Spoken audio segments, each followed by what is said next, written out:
Hello. Good morning. Hi, Glitch Star.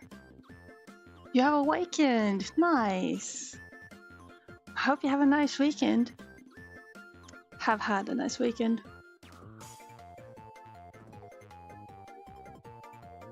I have returned from the depths of rest. And today is another day. Who would have thought that streaming for 6 days a week, 6 hours, 5 days during a week, it really does something. There's progress, but oh boy, have I been tired. Wanna see a surprise? Maybe. What's the surprise?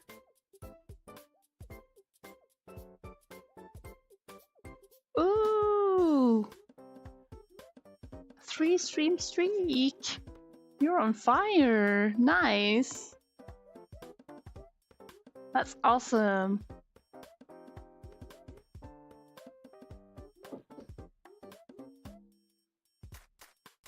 Look at you being the returning chatter.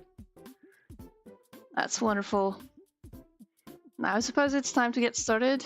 Did I even... Yeah, I opened my thing where it's all there. Work is ready to be touched upon. I did not end up doing much more to this last time, or after last time. Only briefly touched upon this since, well, this morning, ever so briefly. I picked up my iPad to draw some, but I didn't really do much. I basically only inked the foreground here very roughly. See the rabbit, hello! You want to work on comics too, but Doggo's on your lap? No! You've met with a terrible fate, haven't you? That's a shame. Sad to hear it. But the good news is you can enjoy watching me do the comics instead. I'll be working so you don't have to. That seems reasonable, yeah? Oh boy, ads are coming up. I hate the beginning of streams. Twitch ads exist, but I suppose you guys don't notice anyway.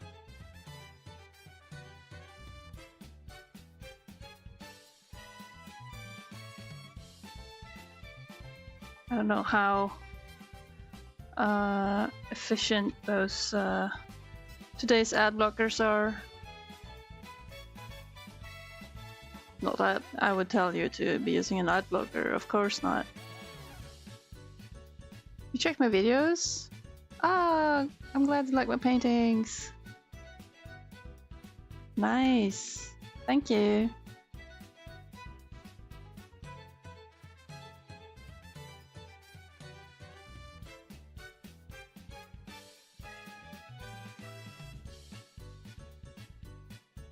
Whoa. The rabbit, I feel, having blocked the colors like this for the background, I feel like I'm doing kind of the same tidy up work as I've seen you be doing when you're doing the flats. Main difference being that I end up doing this because I haven't yet inked the background when blending down the colors. So this is sort of a post-processing, post-tidy up, and I'll be honest, this is a way of procrastinating. I'm terrified, I'm scared. I don't wanna work. Whoa, wrong. Don't crash. Keep hitting F to flip the canvas.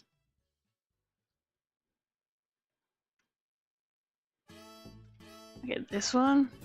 Just do this. There you go. Hey, Explorer! How are you? I'm doing good. I had a weekend full of rest and did not want to sit in front of the computer at all. Wonder why. I've been super tired all weekend. But it's been good. I got rest. I hope you guys got rest too. Rest is important. It's part of the process. We all need rest.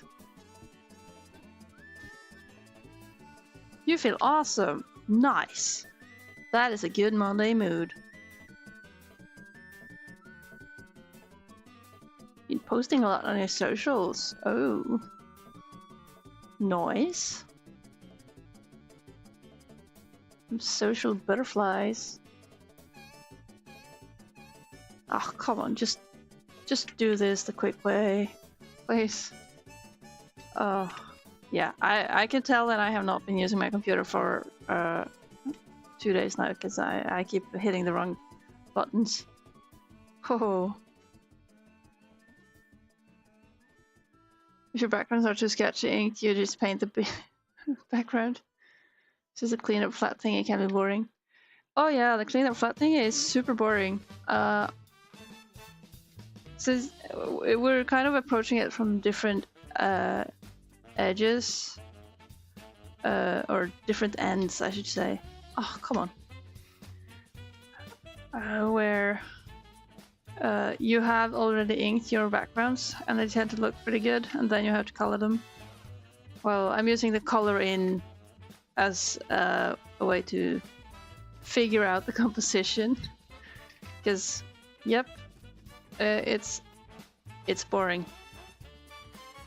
Let's see, I want this to be just indicating that their hill is kind of steep, so we don't get...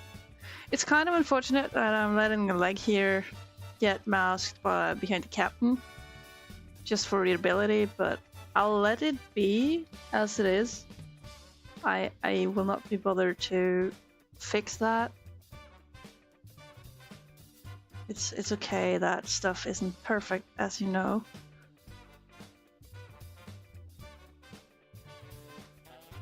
You'd be crashing out if you forgot keyboard layout whenever you take big breaks. Well, it's not that I forget it, it's just my muscle memory and perhaps the position of the keyboard and stuff is just slightly off. And so I usually tune in on it after a while, but it can be rough. I know what I want to do, but I'll get there. Too bad, you guys, if you get dizzy from the flipping, though. So sorry about that. I don't mean to. It just happens. Now, what we're seeing as well, I got some tidying up to do. I've been trying to ink the tracks from the feet, but as you can see, the flats here are not exactly following along. So I want that to be somewhat coherent, or I want some colors to be matching the shapes that I'm inking. Also, the inks here are not truly amazing. There's something I did on my iPad during breakfast with a bad position and really not a steady hand or anything, so it's just rough. But it's okay, we can make it work. I would like to take my time on this, since it is supposed to be a big picture. And I'm trying now to tune in the size. I still think these characters are a bit small, or I mean a bit too large for the tracks, but I can't really do much about that, really. I'm not redrawing this. That's not happening.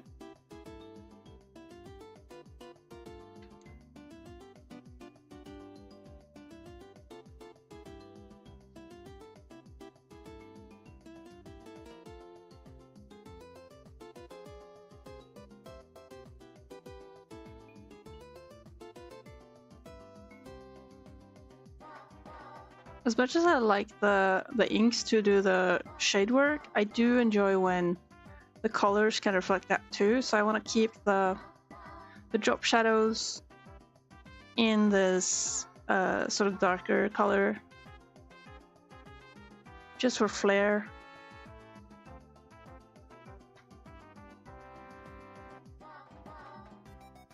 You don't really mind going to read all your mistakes? Yeah, that's good. Like I tend to say, if it bothers me enough, I'll fix it. But since my main enemy is the feeling of being overwhelmed, I gotta pick my fights. Can't just fight everyone. I gotta choose like which one is important, which is well, not that I am on a deadline specifically, but clock is ticking. I have been doing this for a while, and personally, I am very prone to being perfectionistic and wanting stuff to be perfect, but if I make it too much work, I don't have fun. So I gotta leave it when I'm, like, before I get bored, really.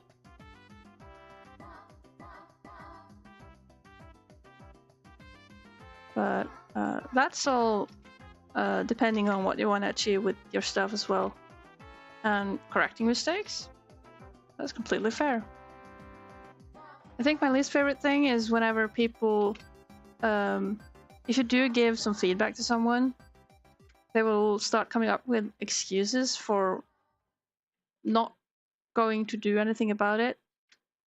More like in, oh, but it's the style, it's supposed to be that way, it's supposed to look a bit wonky. It's like, you know, you're allowed to not bother fixing it, just keep it in mind till next time if you sort of kind of agree with it. I am lazy like that. I will not be fixing stuff if people are pointing out, oh, that leg looks weird, or isn't this a bit weird? Well, for example, oh, aren't the tracks a bit small for these people compared to how large the monster is? And I'm like, yep, you're absolutely right, and I'm not gonna fix it. Not because I don't agree, but I don't have time, man. So it's all individual, and depends on the project, depends on everything. But as a perfectionist, I really have to keep myself from doing all that stuff, because I will lose time on trying to make the perfect thing. I don't have that time. I've spent too much time already.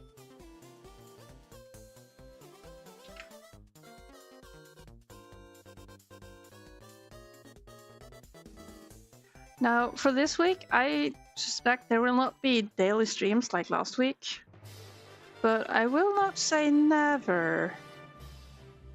There is a non-zero chance that I will continue streaming because it does work very well. But I'll keep an eye on like how I feel energy-wise. 6 hours might be a bit much for this intensity of work. Okay, we got a clean foreground now. Kinda. I want to do some more, just some more inks on it. Let's settle that. And we push this back down to 3. Looks good.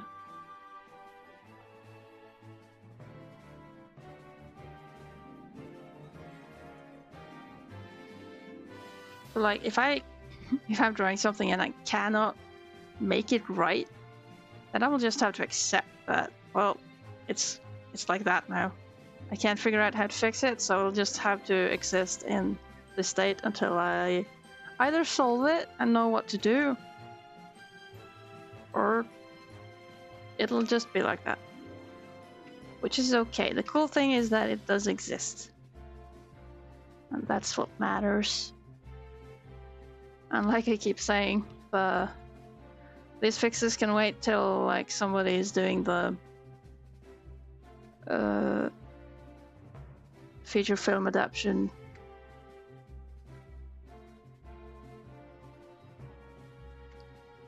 For the time being, it's just my style. I hate that excuse. It's just my style. It's supposed to look like that. You had to leave? Your dad from Germany came to Romania. Oh, I hope you'll be having a good time then. Nice of you to drop by. Appreciate that. Hope to see you later.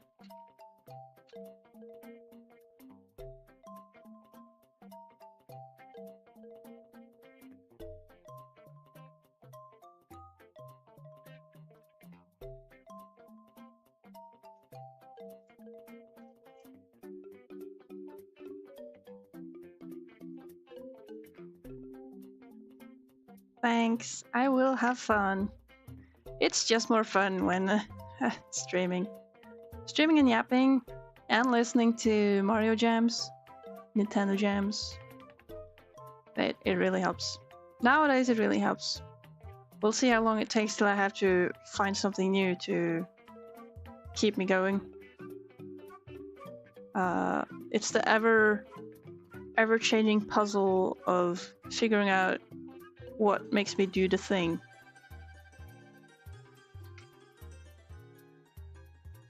I can't have a set routine for anything. Doesn't work.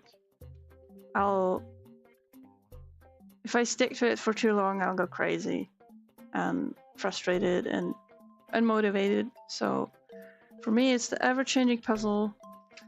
Having one regime will work for a while, and then after a bit, that is just not working anymore. I need change. Thankfully, I love inking. And I hope I will not tire of this particular process where I'm inking on top of color blocks. It is refreshing. It is kind of exotic for the time being.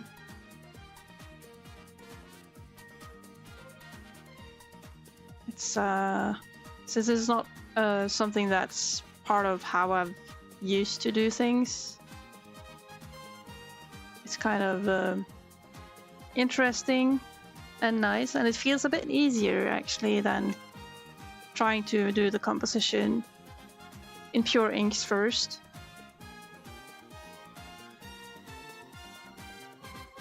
Now I don't need to do like outlines to everything here. I just want some texture to well, give it some noise to make it interesting. I don't like it when there's like too many blank areas with no detailing or texturing. When there is room to define stuff, hint towards like, is this dirt? Is this plants? Is this anything? I would suspect that people would be littering in one way or the other, making... There should be more flat stuff here that would be trampled down. Flat plants or something, but I haven't really drawn that. I would need an adult to discuss, probably. It's just how it goes.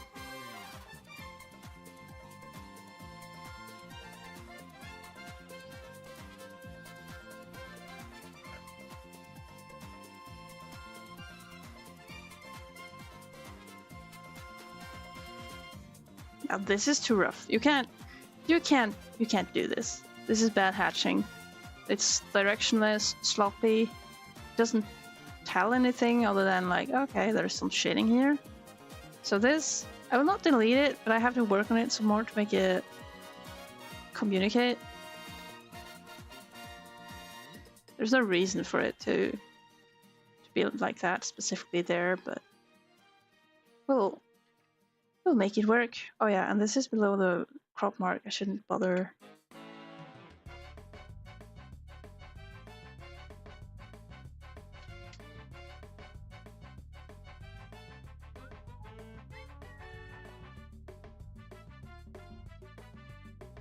I think what I like about this strategy so far is also that despite there being color blocks, I'm still on kind of a discovery trip for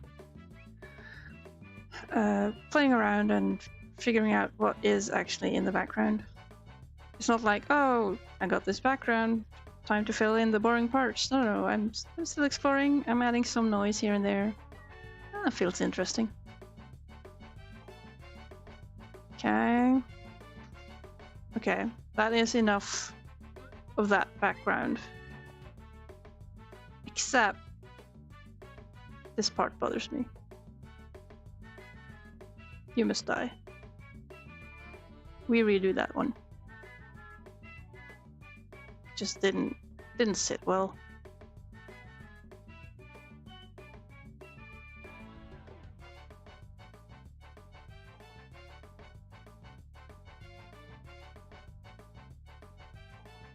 There we go. Much better.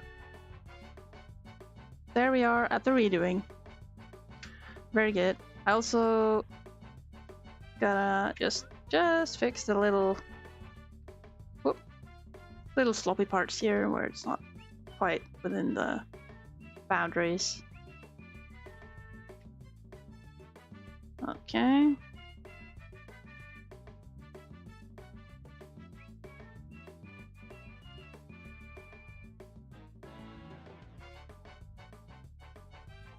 Hey birdie.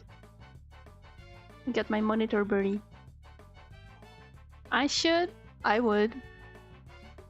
would make a little pigeon asset that I could keep on the stream. That would be very sweet.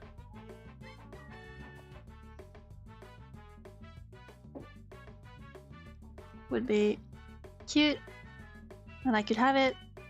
Maybe one time, someday I'll make something. Oh, would just be a looping animation, but it could be cute. Alright, enough of that. Everything is transferred. We move over to the background. Backity backs. Now, I am not convinced by these tracks. I'm thinking the trail should be wider. The monster itself is indeed wider. And as much as I like there being some grass beside this river, and as much as I like this track here, I think I have to widen it. And so we bring up our G-pen square. The square span. So it hops up one level.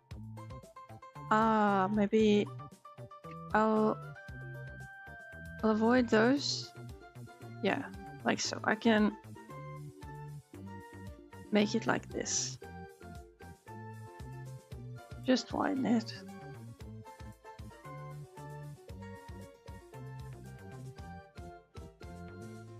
This one, I'll just zoom further out. Pay attention to what I'm doing.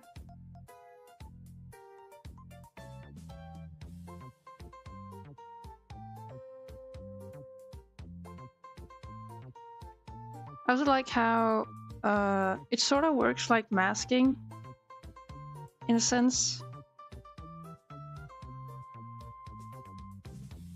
This use of selections, I can deselect this color here, and then I can color in within those boundaries. Now all I want is that it isn't too uniform along the edge.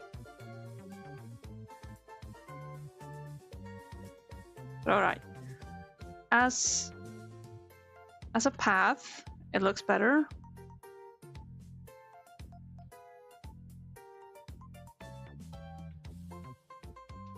Is that the only dark green part? Possibly.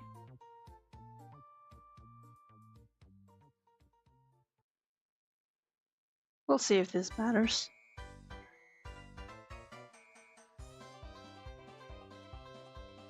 You've noticed that if the pigeon doesn't loud enough flying sound, my avatar will open. Yeah. I get startled. It also happens if they coo loud enough. They're thankfully not that loud. But yeah.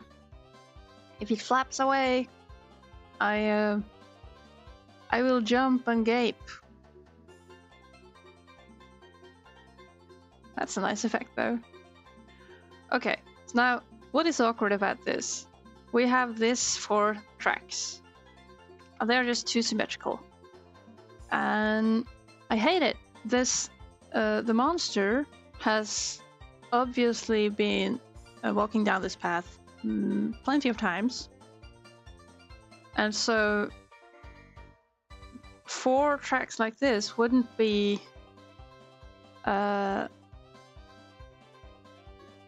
say this close to each other, seemingly as deep. You can tell in the foreground that I've been trying to make it like layered in a sense. So I gotta do something. I wonder if I could try to just map out where there might be some overlapping tracks in a way.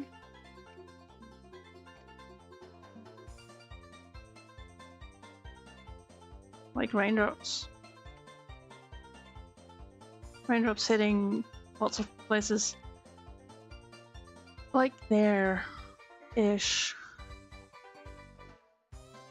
Then you have the shape, of course, which is kind of awkward. I'm drawing the shape weirdly.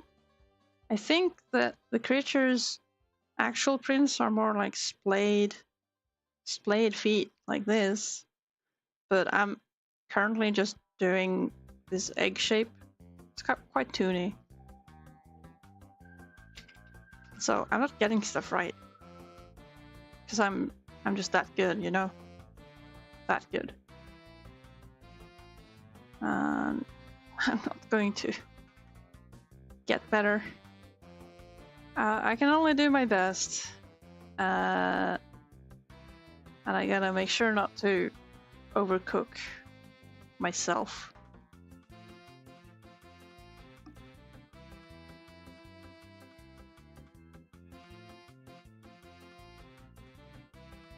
Now I'm just drawing this on the same layer because why not?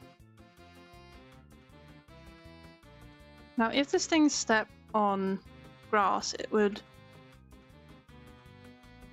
just flatten the grass. It wouldn't necessarily make it all or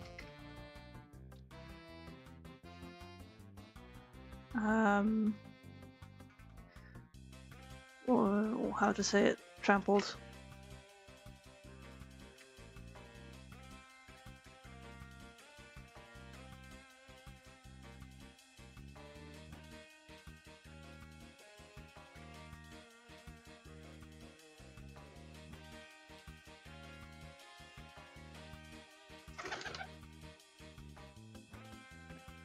Off he goes. I'm gonna make some noise because I got this blower. This dumbass bird is dusting away, and I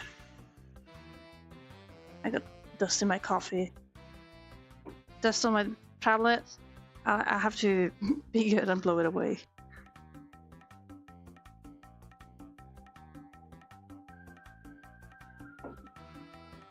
All right. So far, it does look messier and in one sense better. I will be intending for these dark colors to be more like that red. I'll just fill that up like so straight away. Now, okay, we got a bit too many colors to work with, but it might be good.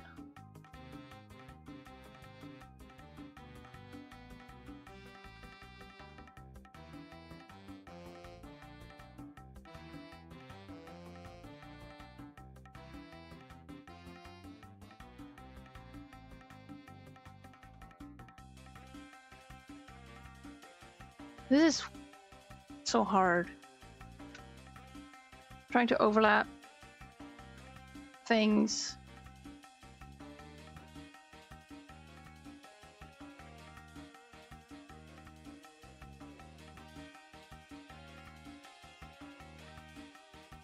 Such a mess. Ah.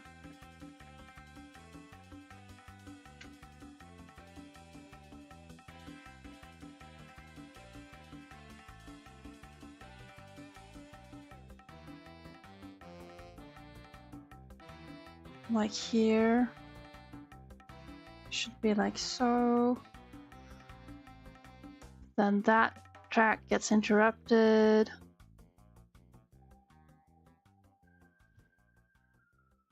Oh, God.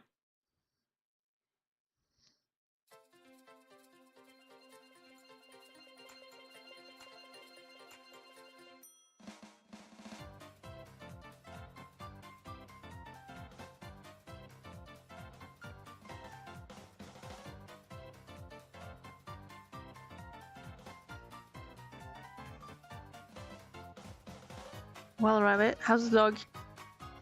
Still on your lap?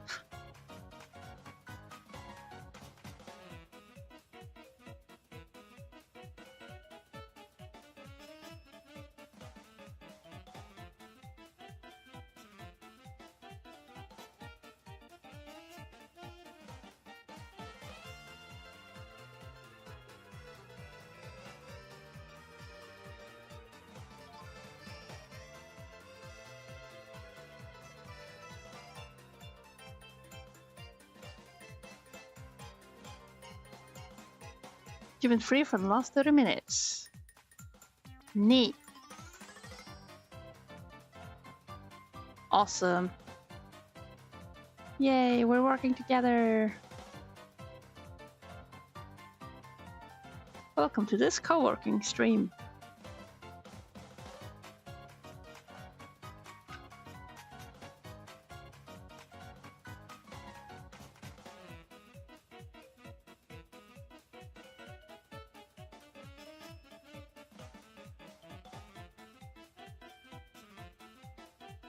I'm kind of hating how this is. This is one of those things where I will have to make a mess and be completely clueless for most of it until maybe something starts looking right.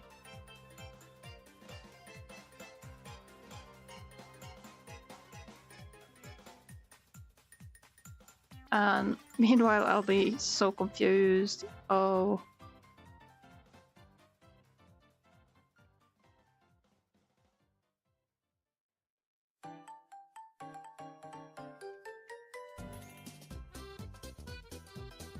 The kids will love it.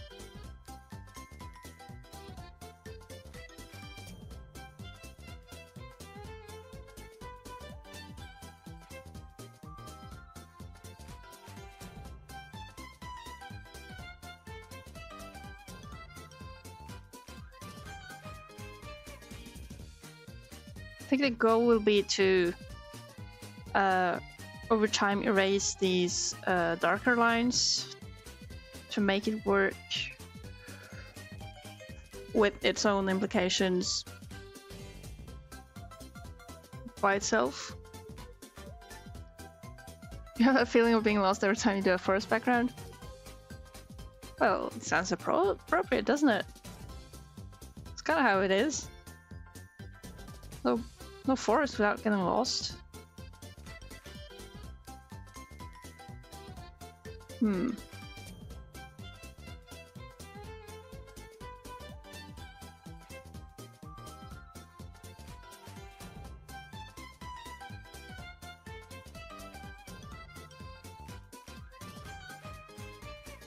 Wait. Yup.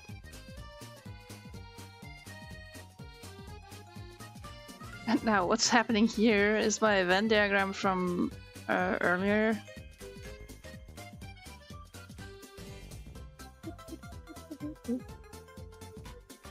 Oh, it's so tempting to just hum along. Would love to. No. you'll be... you have no memory of this plant. Yeah.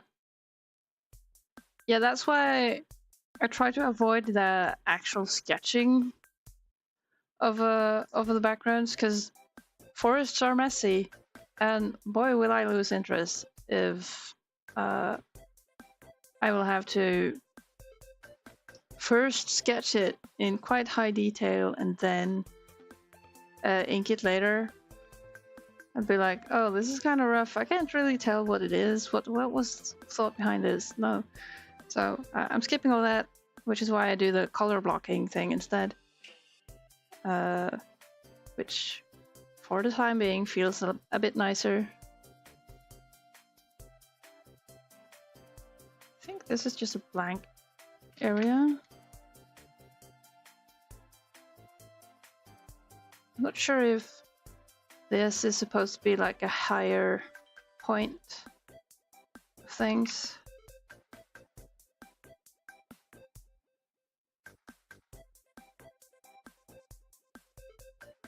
But I'll make it so.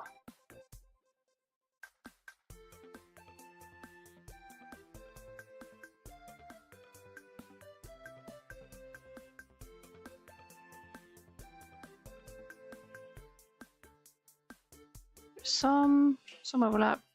But I got that with houses too. Oh, this house? Who's this house? I've never seen it before. Find it whenever doing like townscapes or whatever. Unless it's important that the houses are in the same spot, I will try my best to just avoid thinking too hard and avoid sketching too detailed, because houses are also boring. Boring and more difficult than doing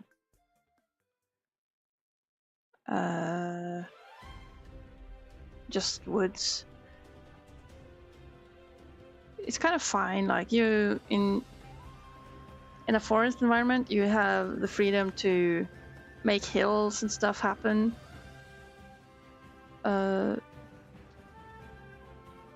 Unevenly, and you do have this freedom with houses too, but there are more straighter lines. I think I'm deciding that I want this to be a less steep track than the other one, the neighboring one. Okay, this is still a mess, but it does kind of look better and the tracks are bigger. I'll just merge that and we'll try to get started on some inking of the background to see whether or not it will work for realsies.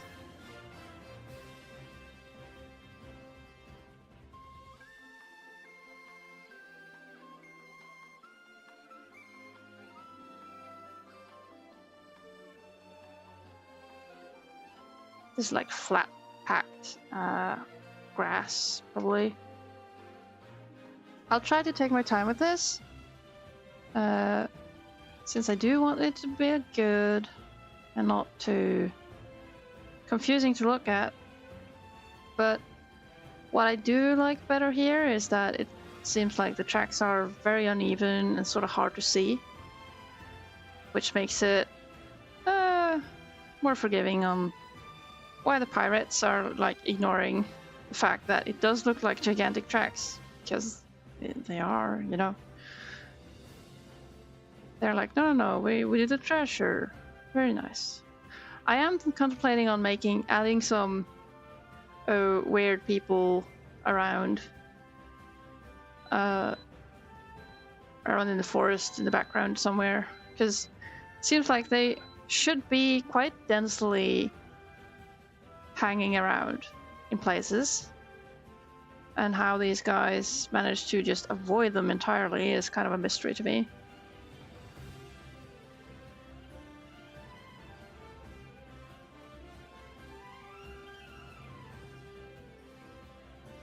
This one's weird. We're kind of looking downwards.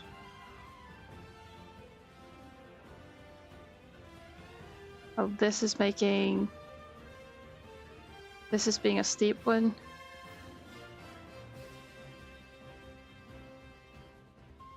But I am liking it so far. So far, this is good. It's cool to see how stuff starts getting more defined as you define it more. Who would have thought?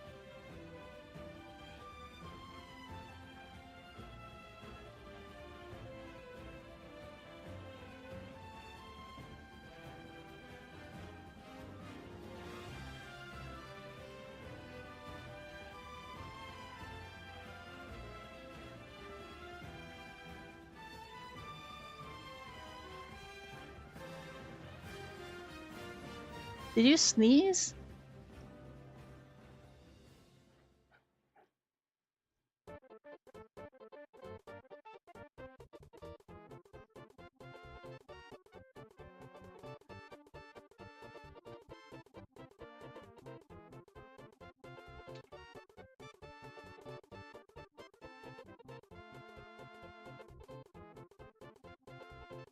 Something about this mess is that the colors can tell details that the inks don't. Which is good. Keeping color important in a sense. It's always nice when colors do a job and not just repeat the information, if that makes sense.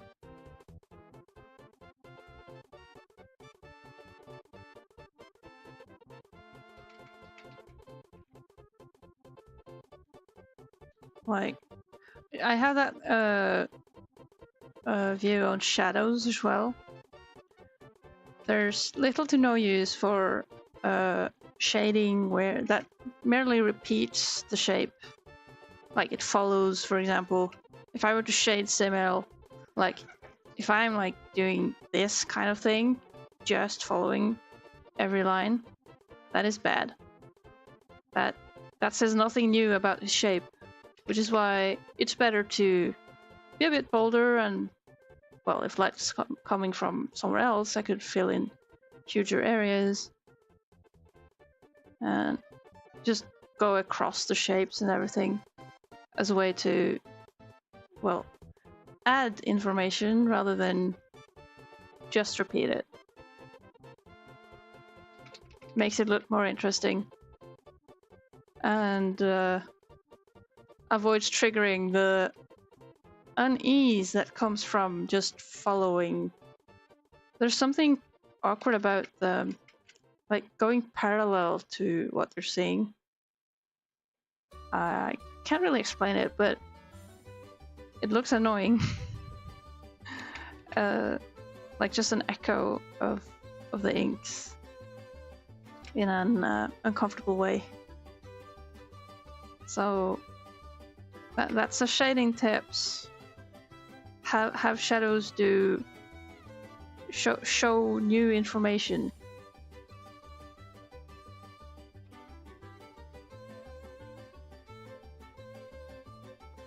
Ah, this has to be a bit lower.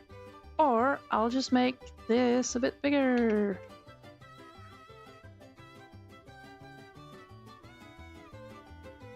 We follow that one.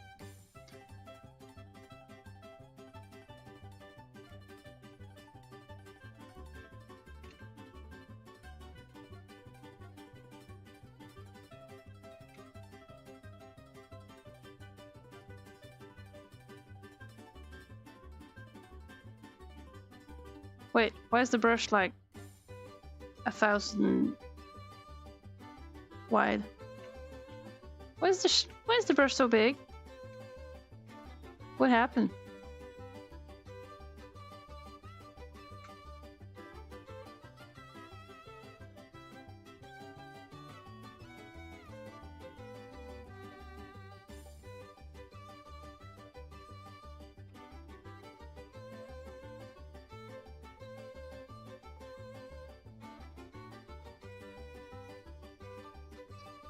Wait a second. There's a feather in my coffee.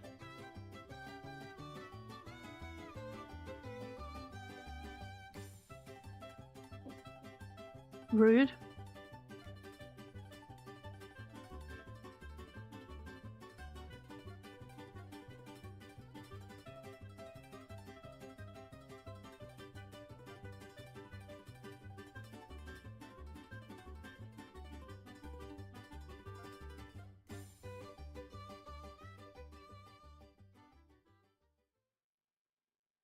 Now this is less of an edge and more like bent grass. Not sure how I would define that, but I'm just exploring right now. This is an experiment. It does look tasty though. I think I like it. The smaller brush makes it a bit difficult. I like my thick brush.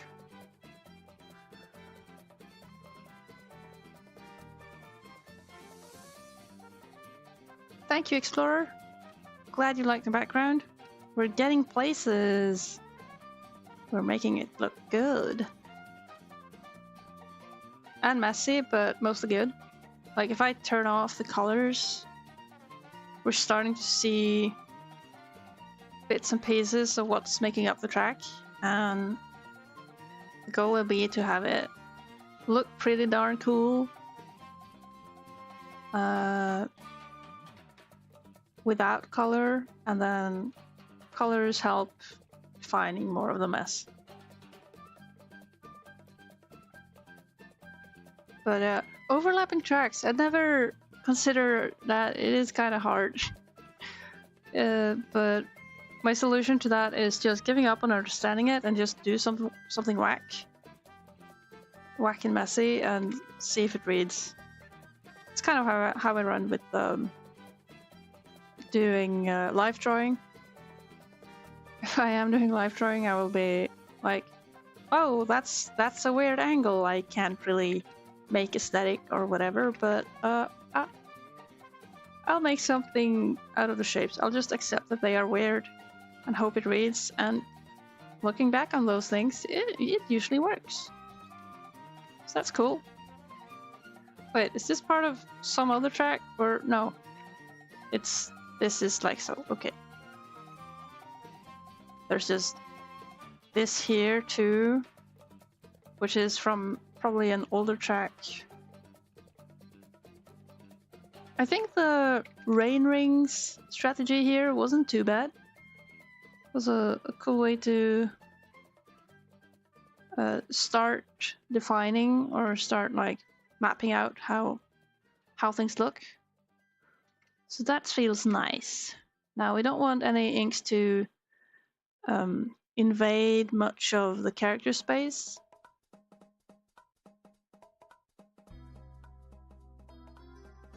Now characters, kids especially, will be like this size when they run down. Or smaller, I mean... Yeah, this is... seeing the foreground tracks, it's like, oh... The distance here is super weird. It's like, yeah. This shot is clearly made with some weird distance lens that makes the foreground and background seem quite similar in size. You know what they do in video games where far away landmarks do appear big, but they don't really grow that much as you come closer. They're just that big to be visible from far away.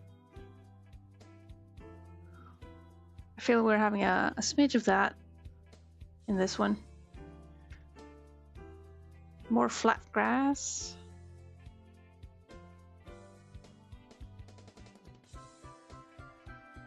With some hatching on it. Is that what we're having? Man, I love this Mario track. Probably mentioned it before. But first time I took the final boss in Super Mario 64, I was in tears of how beautiful this track was. It felt like the reward. So fulfilling for like beating the big bad and then having this comfy, cozy, super cute track. I think I was so touched by it that I went straight back to beat the boss again, just so I could hear the track. Good times.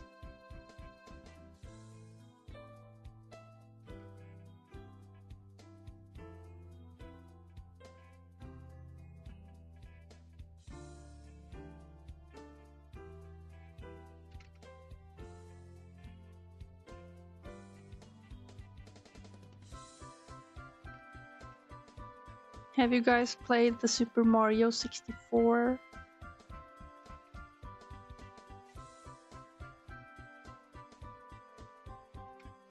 And if you have, was it played on the Nintendo 64 or on the DS? Can't remember if it was 3DS or not.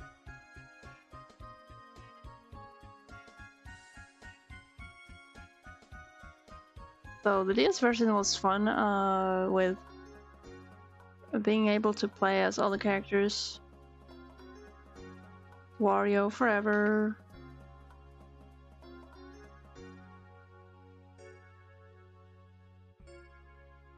I love that greedy idiot. He's so silly. Thank you so much for playing my game. You played Mario 64 on the Wii! You will need the classic controller. Am I right?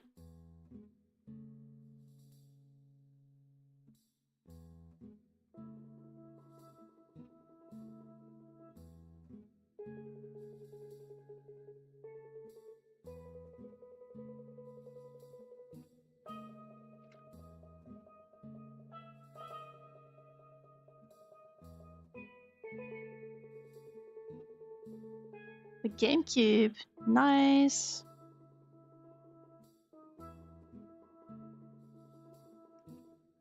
I do have a GameCube controller. I wish I had Melee. N64 on Wii only works with GameCube controller. False. The Wii had a classic controller you could buy that had like sorta retro mapping that allowed you to play the older games on Wii VC. But GameCube controller also worked, especially on the early models that did have a GameCube port, which I should say GameCube controller port, which I know my Wii had that, has that. I can still start the Wii sometimes. I can still play on it. I can play with motion controls. You didn't know that? Doesn't it appear a warning when you boot it up that says you will need the classic controller? Oh, I should not forget about that feather in my coffee. Can I fish it out? No. It's too far down.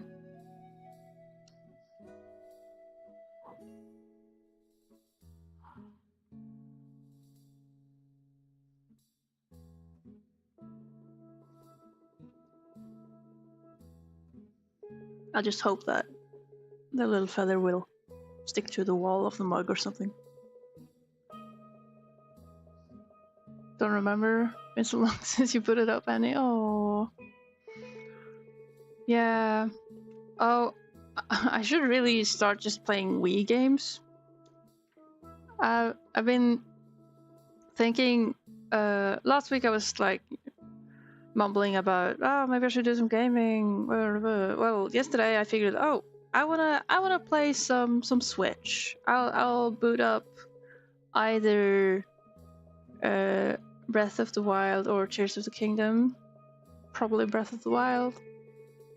But the Switch was depleted, and it takes such a long time to charge up to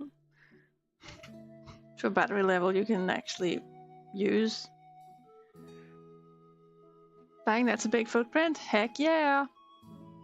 It's a huge print. Dreamcast port.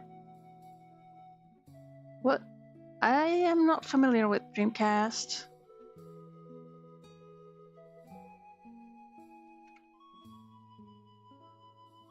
I still want to play. I would like to play multiplayer randomizer for Grain of Time, perhaps. Oh, I love this part. I don't want to edit it, but it is at a questionable height. Sega Dreamcast. Oh, cool. I wish we had more success with the multiplayer Super Mario 64 playing. Too bad we didn't make it work because we're both idiots, but I think it's easier nowadays to do it, make it work.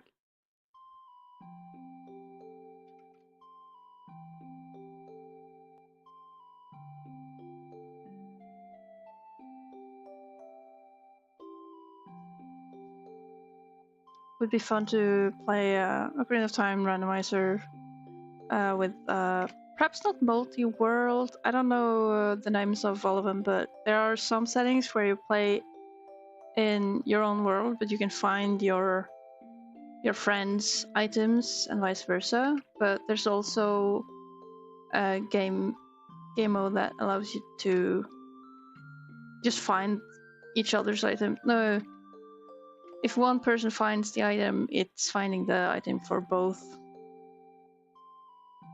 It would probably work now since the tech has been better. Yeah, I think lots of that stuff has been more accessible lately over the past years. Remember, it was, what, 10 years ago?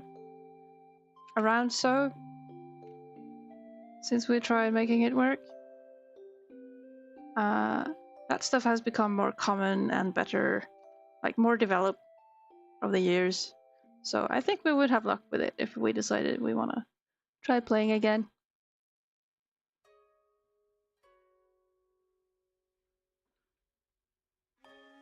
Oh yeah, everyone should also check out See the Rabbit stuff. He makes cute retro-looking comic stuff. Follow him on Blue Sky.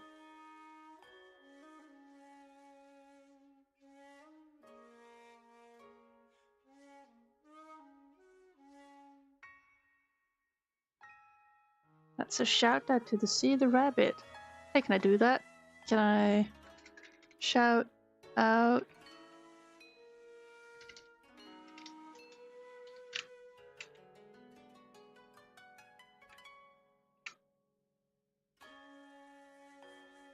Yeah.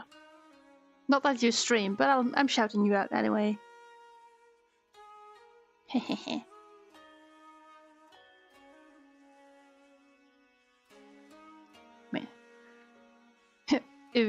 Flash.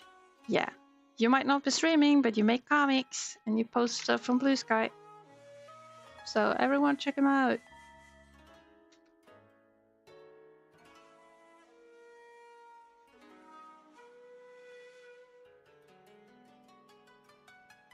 Devious little laugh.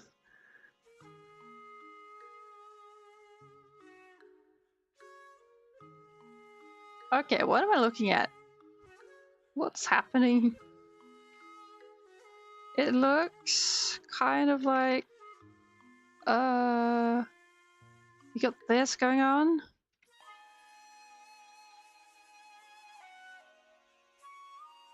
There's like partial grass.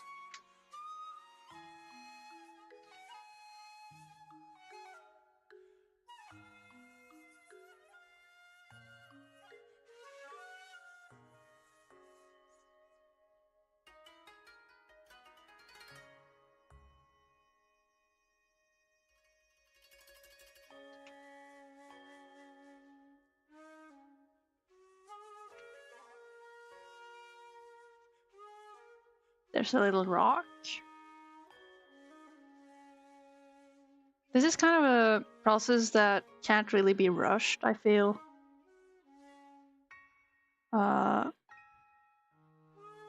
If it's rushed, it's gonna be sloppy and unclear.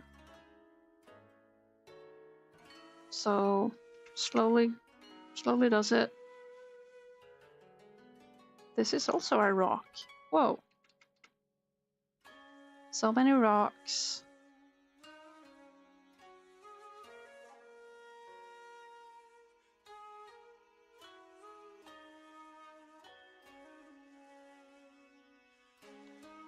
Now I'm hopping a bit in between stuff. This here is probably quite flat.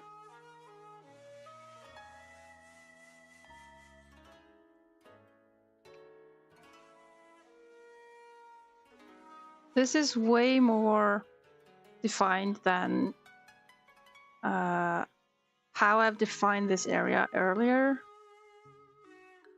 And I did try to avoid as best as I could to define this area in the previous book because I obviously didn't really know what it looked like.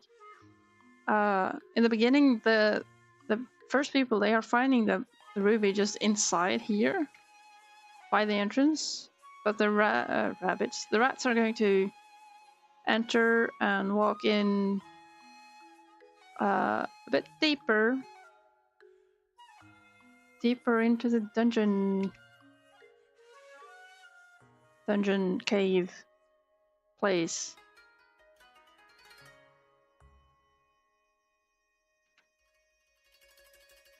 Now this would be like, you know how when you step in the mud, this is a shoe seen from behind. When you step in mud, the mud just squishes up.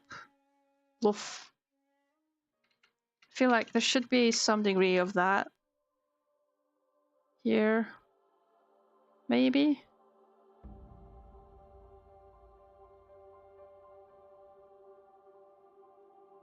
I mean, honestly, given the weight of that thing, all this should just be mush. But that's another mechanic for the film adapters to handle. I'm not gonna. If I'm going to think of every single thing of this, I'm going to explode. I'll never get anything done. I've spent way too long trying to understand and make sense of things in this, so any shortcomings, I will just have to eat. It's just how it is. Ah, no, sloppy work. Shouldn't be sloppy.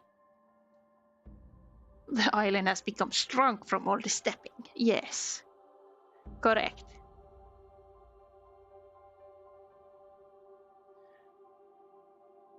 Okay, so what's happening here is that piece is at the lower level here, and so we don't see the rest of that track.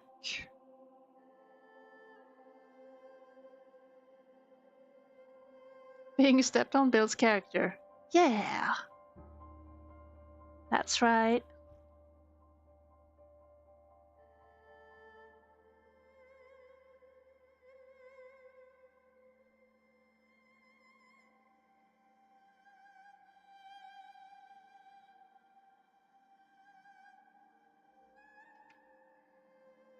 Now we're getting closer.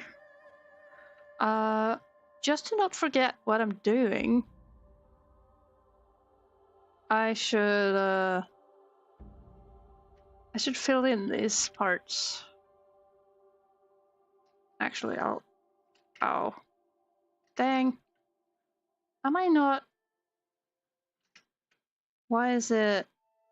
Oh, it's filling everything. Okay. There. We're just filling that. Filling this. And as much as I love stuff to be, well,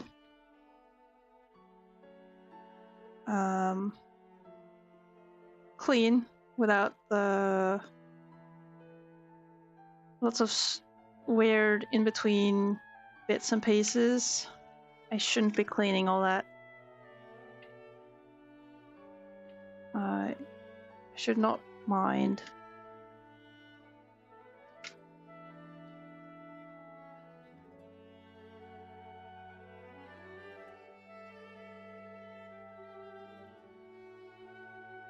Right, so if I'm going to replay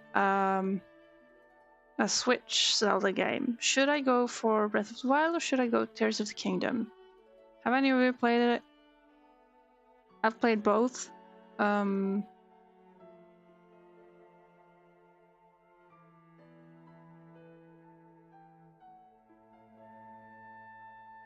I am leaning towards Breath of the Wild, but I kind of consider doing Tears of the Kingdom because at the time when I was playing it for the first time, I had already, kind of as a preparation, played through a lot of Breath of the Wild. Prove that playing Breath of the Wild, like straight before playing Tears of the Kingdom, became more of a penalty because it basically undid all my work with uncovering the map. Which, I mean, if you're playing Tears for the first time and it's been many years since you played Breath of the Wild, that's fine. But the experience for me became kind of penalizing. You never finished Breath of the Wild?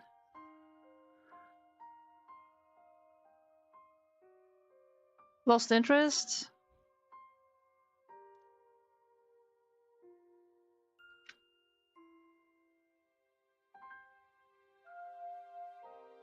I did finish Breath of the Wild, but I didn't like the final boss. Or at least parts of it. It was fairly epic, but there were some design things where I was like, why? Why? But building the courage to go ahead and visit the final boss was kind of a good thing. I enjoyed playing it a lot. I enjoyed climbing everything and finding all the climbing gear. But otherwise, yeah. For Breath of the Wild, a lot of the game was better than the final boss. And I enjoyed it. Well, I didn't really like the bosses of the dungeons because they were just humanoids ish. While for Tears of the Kingdom, it does have a lot of fun stuff to it. But again, going straight from Breath of the Wild, where you've already done stuff, you've uncovered the map, you have discovered everything, and then you're back to scratch. That feels kind of bad. And it feels like there's just less story in the world. It also kind of starts on, for some reason, nobody remembers you or knows who you are, or like, there's stuff that just isn't fulfilling story-wise.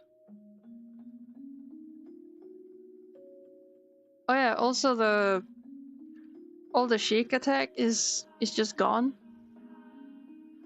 I wish they had done more with that stuff instead of just wiping it away.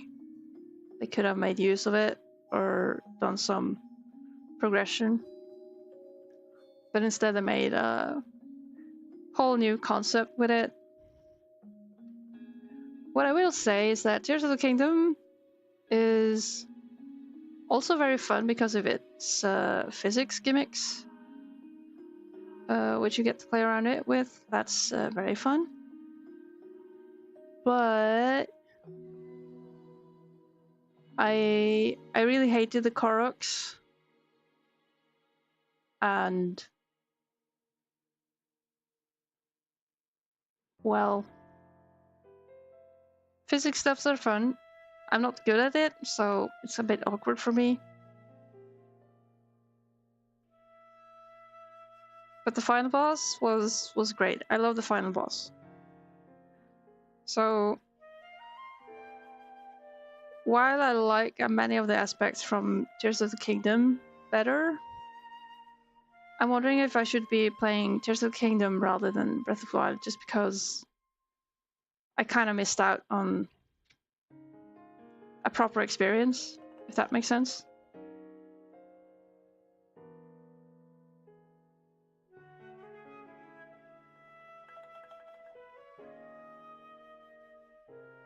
Now we're just cleaning up stuff.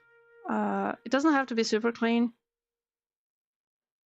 but we're kind of tidying up things to both make it follow the lines and to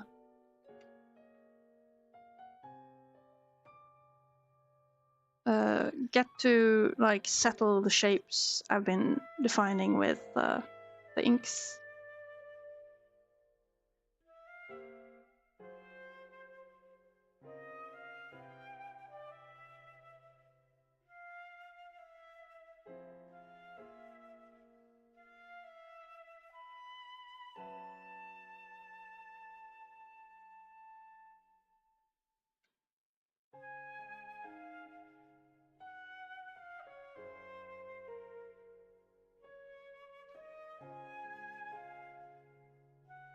One reason to play Breath of the Wild, though, is that I did really like the Bolson quests for Tarry Town.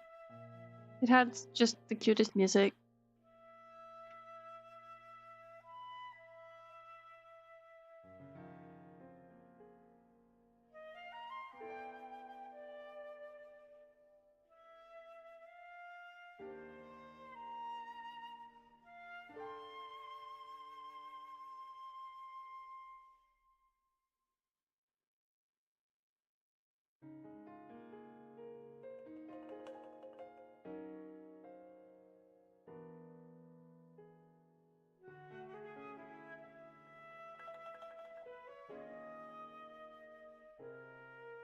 Maybe I would have to, if I am to replay, I'll be playing Breath of the Wild, but once I'm kind of late game, I'll just swap over to Tears of the Kingdom to take the final boss. Maybe that would be something. That could be fun. A little mixing. Think anyone would freak out from that?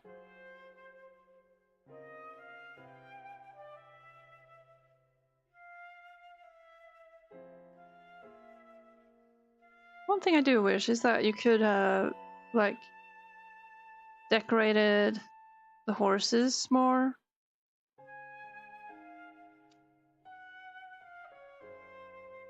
Like if you were having a huge horse, they would just say like, "Oh, sorry, we can't have any fancy gear on this one." I would love to have fancy gear on my huge horse. Giant horse. Hey, birdie, you're shivering. What's your deal?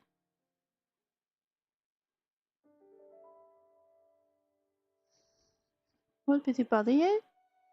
Will you stop shivering if I bother you? Will you bite me to death? Yes, you will. Yes, you will, you fierce warrior. Grr.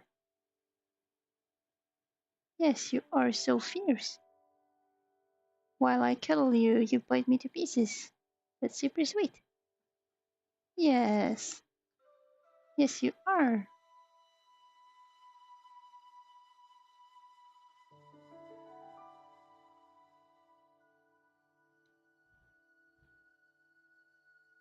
I should give Link a goat in a new game. Oh no, the pigeon has found its prey. Yeah, I'm being demolished. Sorry, that's a distraction. I think it's time for a break, really. I've been on for an hour. Soon. Yeah. So I'm just being ever so slightly demolished. But we're having good progress. We're getting places. The colors are getting cleaner, and these tracks are looking quite good. Like, yeah, those look like tracks. Surely. But yeah, I'll hop away for a sec. I'll do a quick BRB, stretch a little, and be back soon. See ya.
Hello.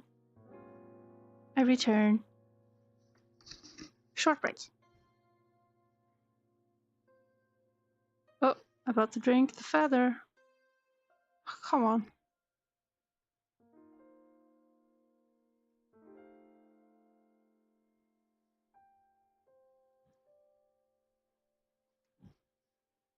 Thank you.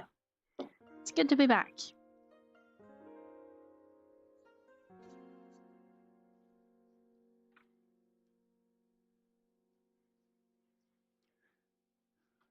Now, ideally, I should be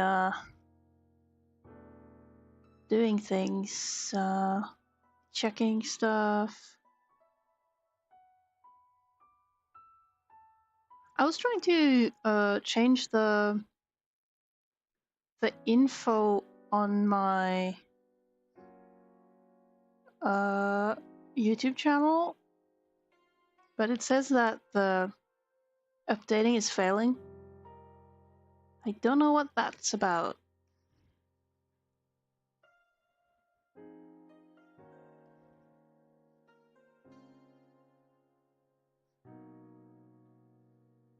Alright. We're back at the background.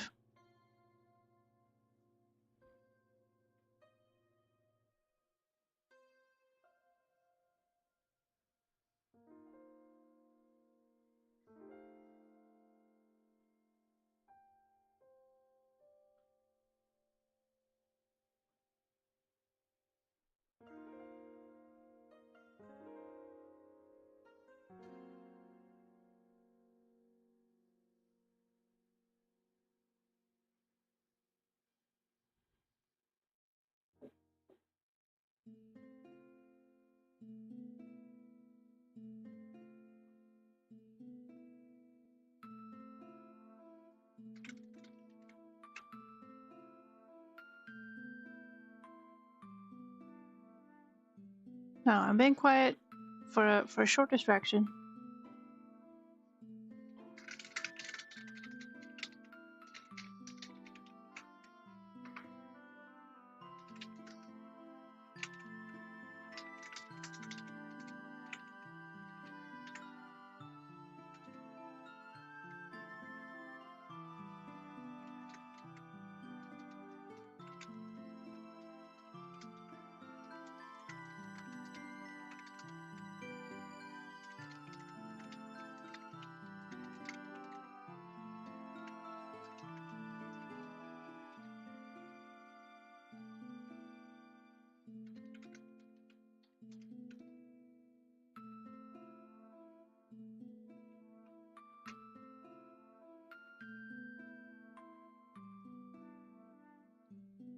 There we go. It's hard for you to get used to Blender? Yeah, don't give up. I'm curious, like, what how far in are you? Is it getting used to navigating or moving vertices? Like simple stuff? Or is it more pipeline related? And like you got a model, you want to rig it or something? Like what parts are you playing around with?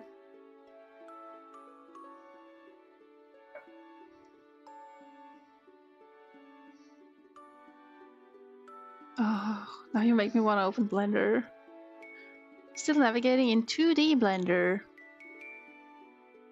I have not touched upon how to 2D in Blender. I hear people say that grease pencil and like the art tools are pretty good,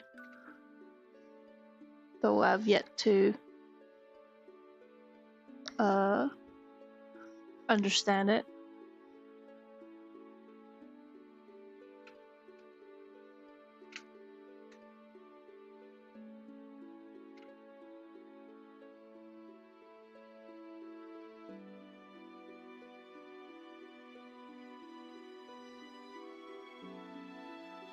Ooh, more brushes?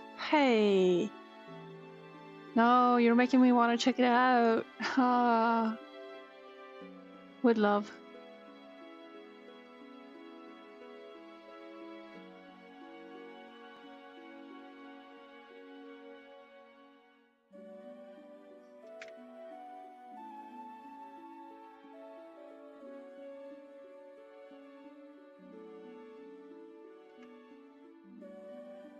I've done some 3D stuff, and would like to do more.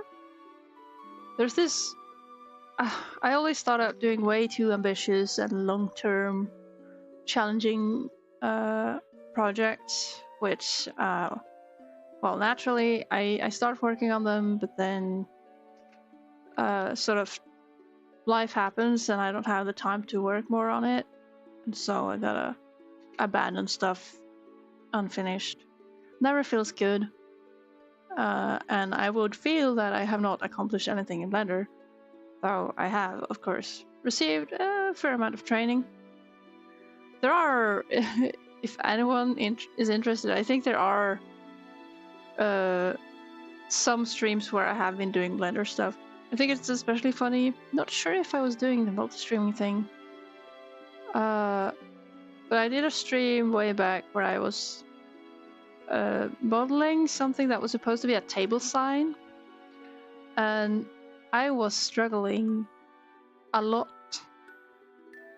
It was great.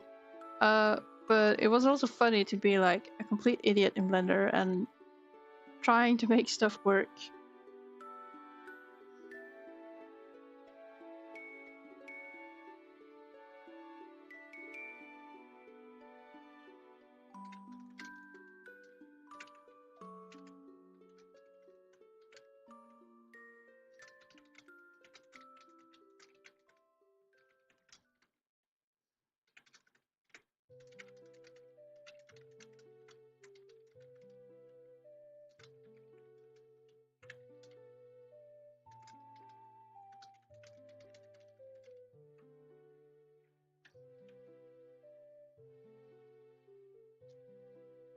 Maybe I should.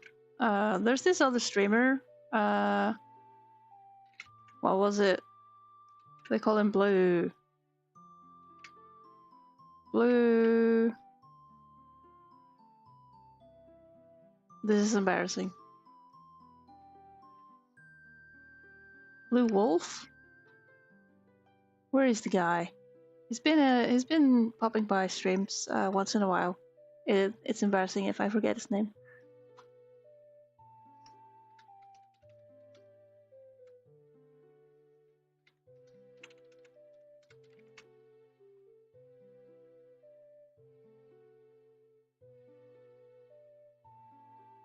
There are many Blue Wolf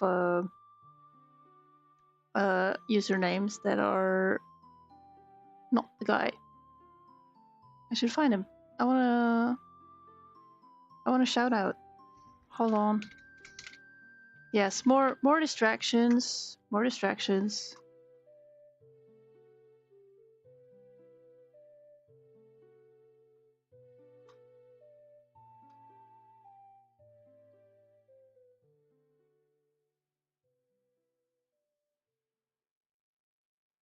Back to Twitch.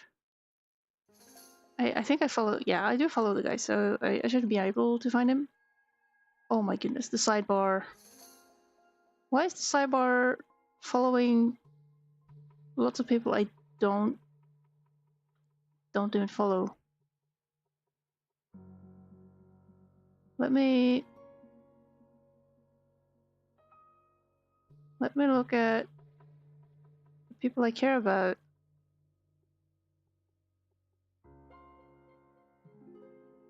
Hello?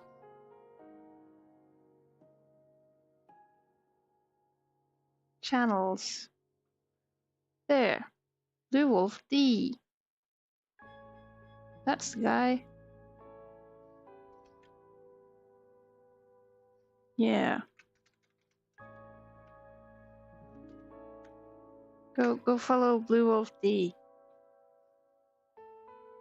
He does stuff. He hasn't been streaming for a while, but he does art and stuff. Friendly guy. Very cute.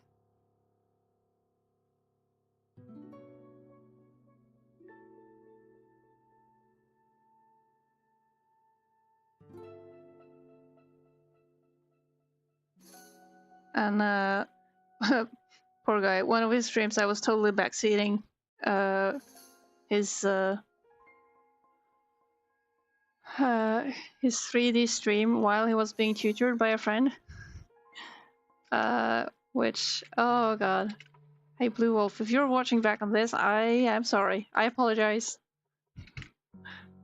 I'm sorry for the slow text backseating in Blender.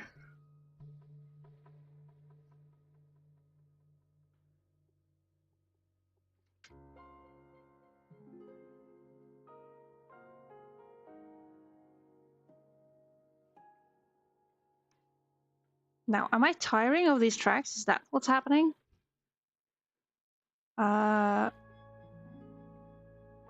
There's also this part where it doesn't make sense. But I love the inks of this, so I will shrink it.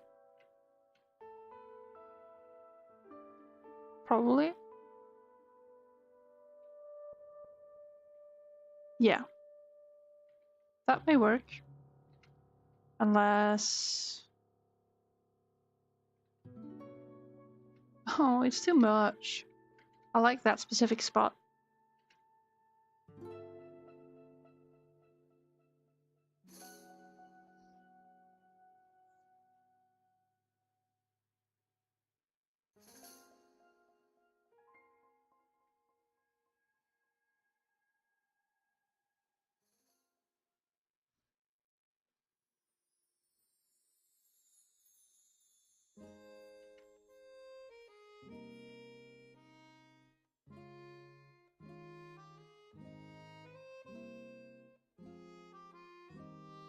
Gosh dang, I enjoy a lot of the Breath of the Wild and Tears of the Kingdom music.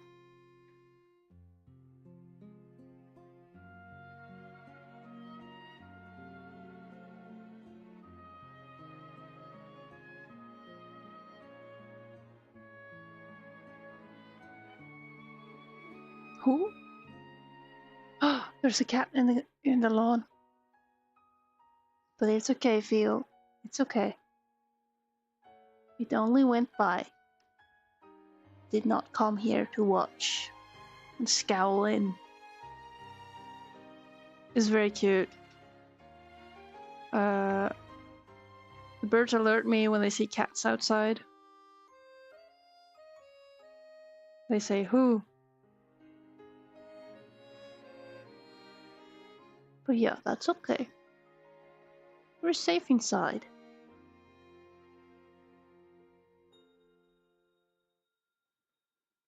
And that cat better not come close enough for me to spray like vinegar water in its face.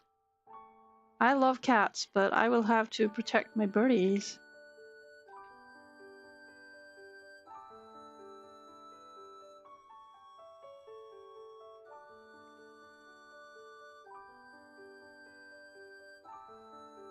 So, cats are kind of bitchy.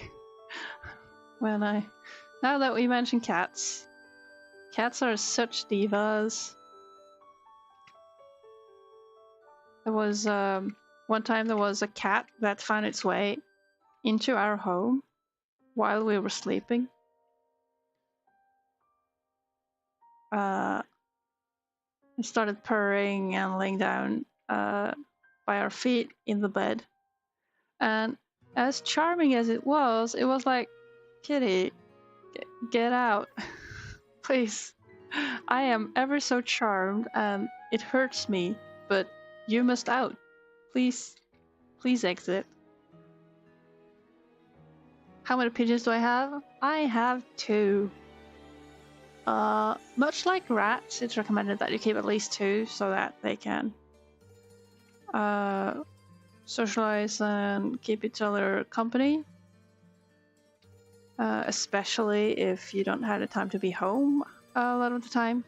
I'm home a lot, so it would probably not be as bad, but 2 is still recommended. At least 2.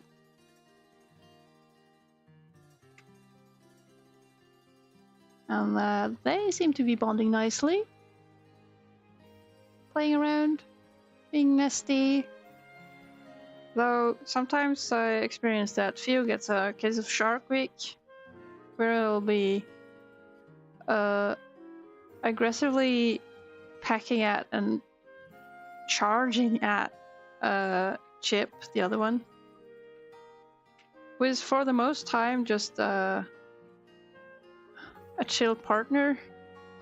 But Theo gets this idea that now you shall be punished.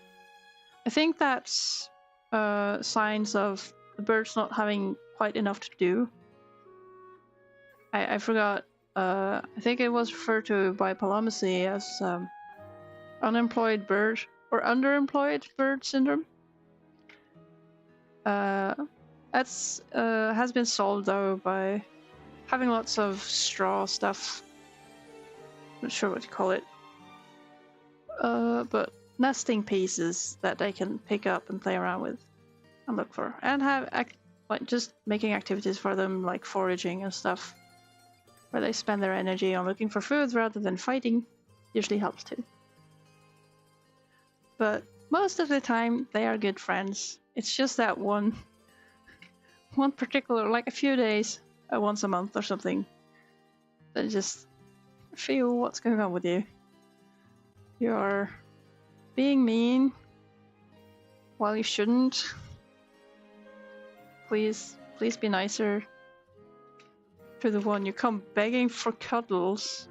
Look, I wish it was me. I would cuddle the heck out of you. But no. I am just the sparring mate or whatever.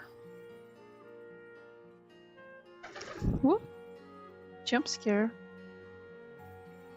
Bird flew. Now it's on the back of my chair. Alright.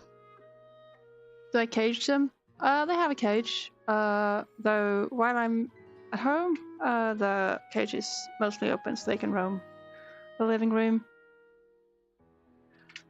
The cage is fairly large, so, and they seem to enjoy each other's company and everything, so they are okay with staying in there for quite a while, but of course it does get boring. It's less boring if they have like foraging to do inside there and stuff. But for flying purposes, it's good to at least let Theo out. Chip doesn't fly, so that's not a huge worry. And he sits in the nest forever. Lazy bum. It's just a lazy bird. Alright, I'm feeling like I'm just doing nothing right now in the sense of making this background cohesive. So I'll apply... Oh! Interesting. Oh. Cool, what the heck? There's just this whole thing.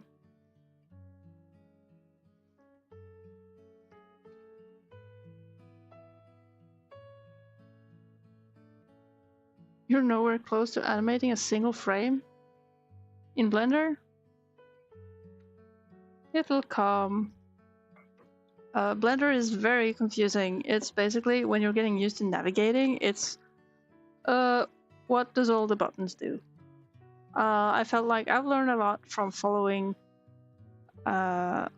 tutorials on certain things, just to have a starting point.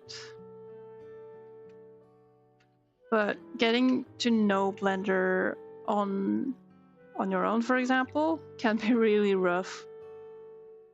I usually have to Google things every second minute when I'm doing something new with Blender, because it's like there is a solution, and it is probably locked behind some simple hotkey or menu that is relying on some context, but you have no chance in finding it unless somebody tells you.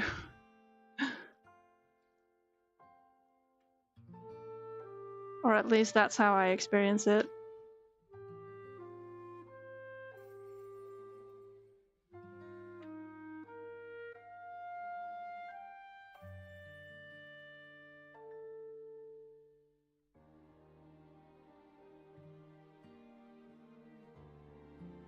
And sometimes I'll be like, oh, I remember there was a solution for this, but I have to Google it again.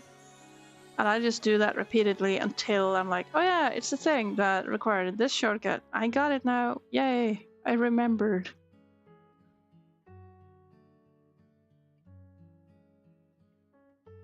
But once you get to know enough to confidently just play around in Blender, that's really cool. It's the best feeling. Took me a great while to get into it, but no, it's cool.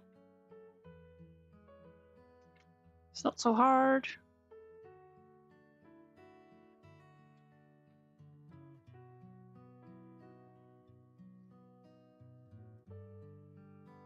I don't know how it, like the 2D animation stuff works in Blender, since I've only touched upon doing keyframes on the in 3D with the timeline. And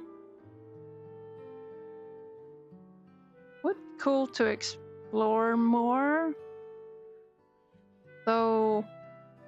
I tend to love exploring programs and never actually get anything done. Like, I know how to animate. I could just make an animation in Clip Studio or whatever, but it's much more interesting to learn how other programs handle animating. It's like 3D Blender, but on a 2D plane. No way! But keyframing is probably different, and depending on what kind of animation you do.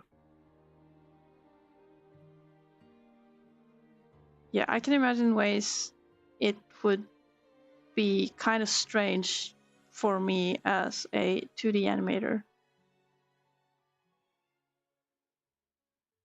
Like, I'm just expecting there to be certain differences.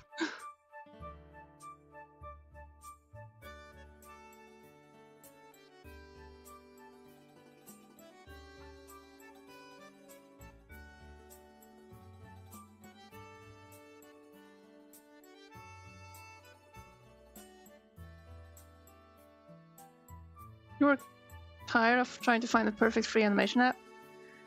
Yeah. Yeah, no, finding the perfect animation app, good luck. And Blender is a powerful tool. There's so many things you can do. It's sometimes a bit convoluted and maybe too powerful, but it is a powerful tool and it is open source, so it's worth. Blender deserves a lot of pats on the shoulder for existing.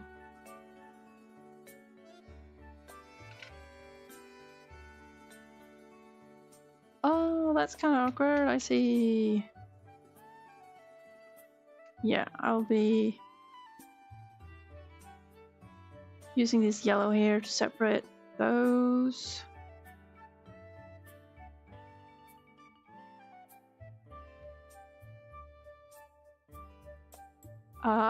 Back when I studied animation, we had a course in using Maya, which is one of those larger 3D softwares. And boy, did I hate it. Of course, it was just merely difficult. It hadn't done anything wrong, it was just difficult to use.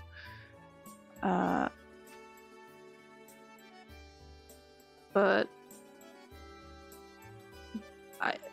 I guess I got better into Blender at a point where I had mostly forgotten most from like what I had been taught in Maya.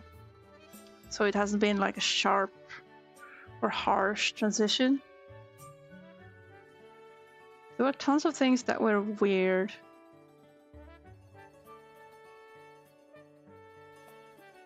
Oh, is Blender needing donations? I thought they had like large investors. But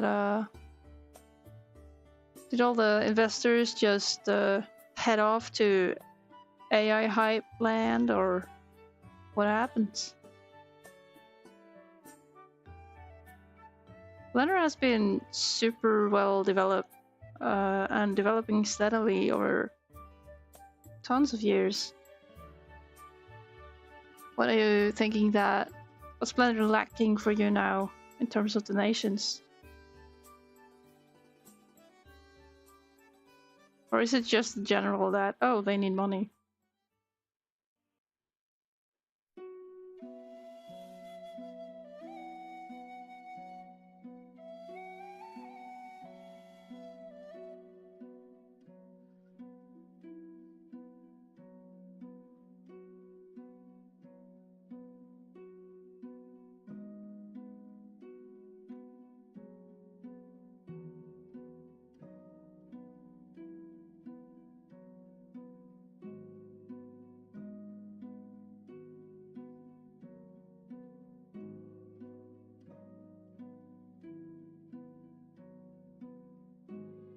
No.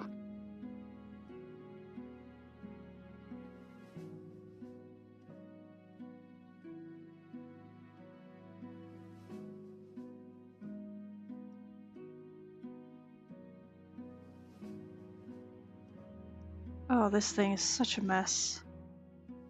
This is why I try to edit stuff a bit, like, as I go along. Like the tidying touch-ups.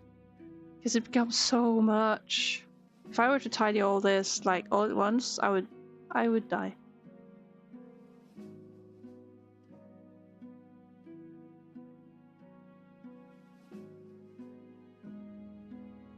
You used to use AI before you knew that it uses water and steals from real artists. Yeah, a lot of people don't know about how bad the AI stuff is for the environment. And a lot of people don't know even that the technology is trained without the consent of content creators. Like, the technology in itself isn't necessarily bad, but the fact that all of those guys who are using that Gen AI stuff to make images and everything, the fact that they have stolen content to fuel their AI stuff is despicable, and that's the huge problem. It makes up for a cool tech demo, I guess. Like showing what an AI thingy can do, which is, it's not even true AI. It's like, what is it? Machine learning. It's this word is all messed up. We're using AI wrong. It's not true artificial intelligence even. It's just the buzziest word.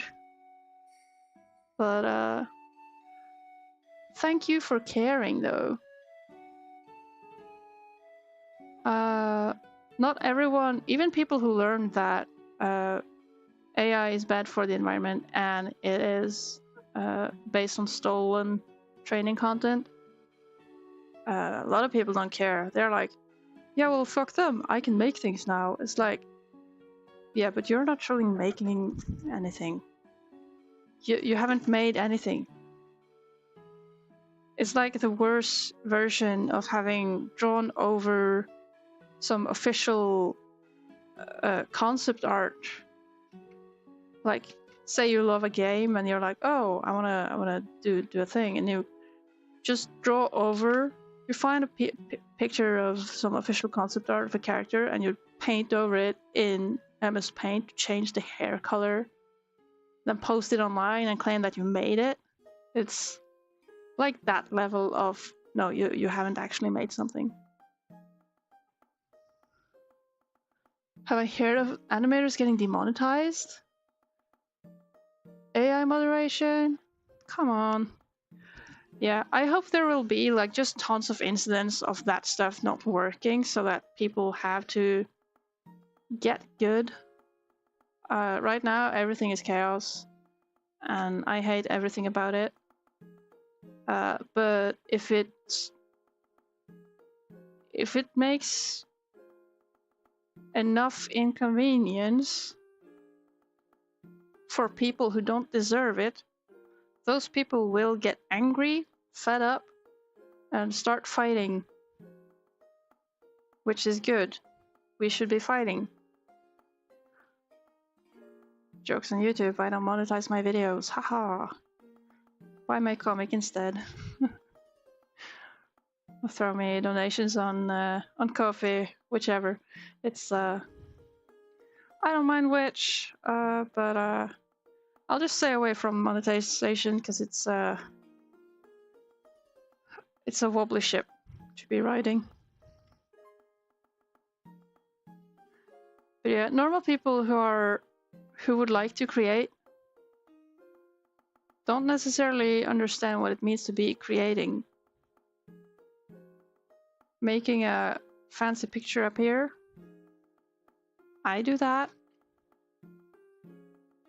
with my hands and my tools.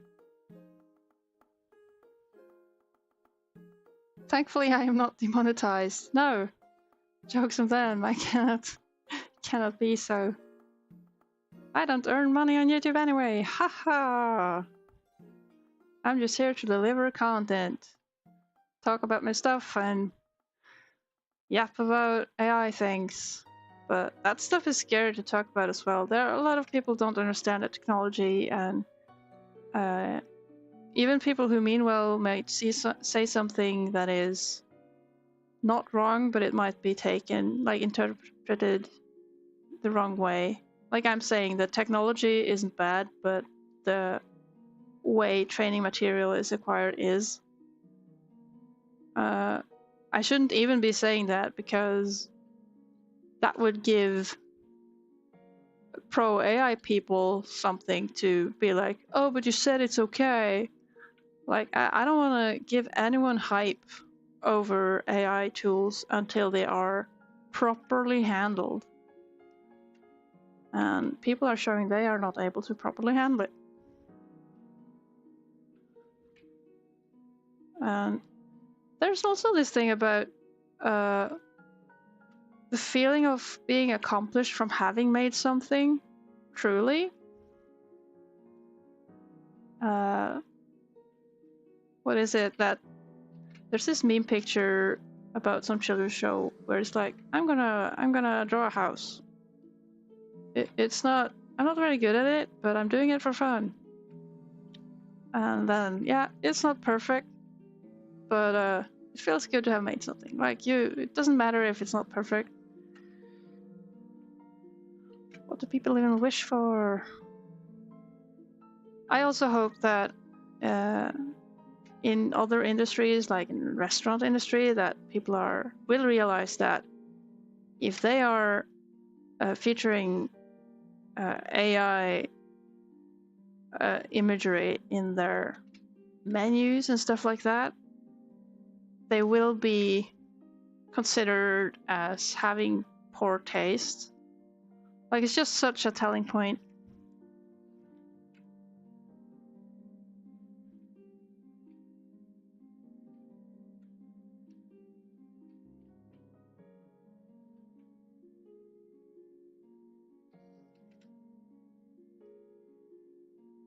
Where people tweak when someone uses the slightest bit of AI tools when helping.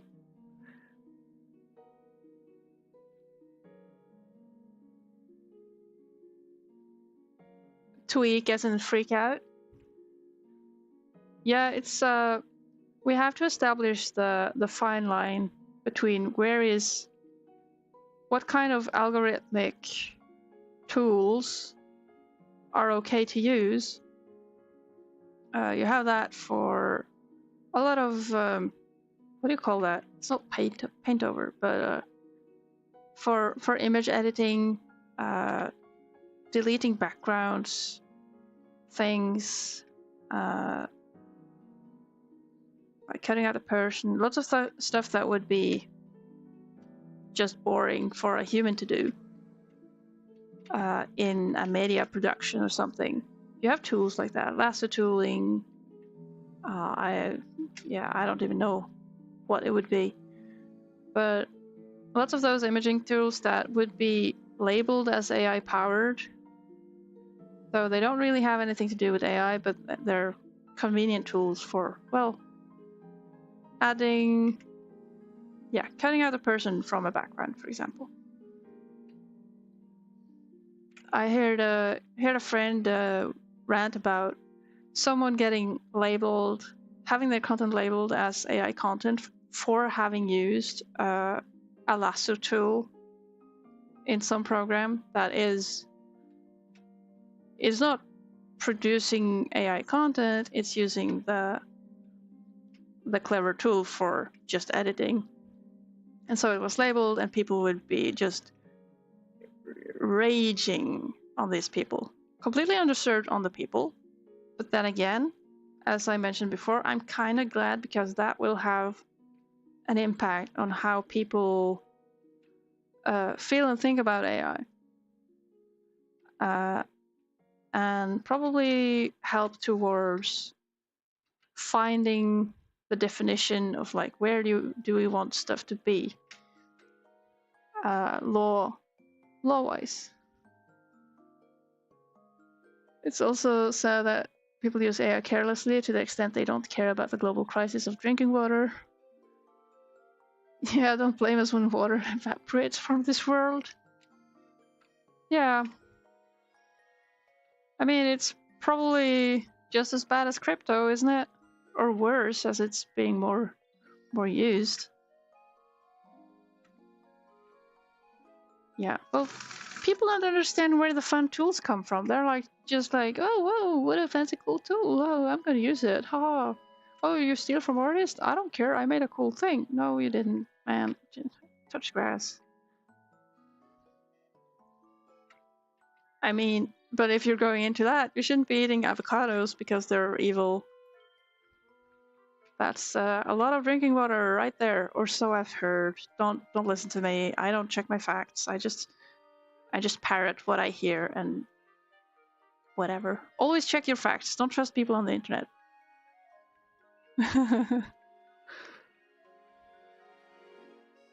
I'm terrible. I wouldn't say I would be spreading misinformation, but I wouldn't trust myself.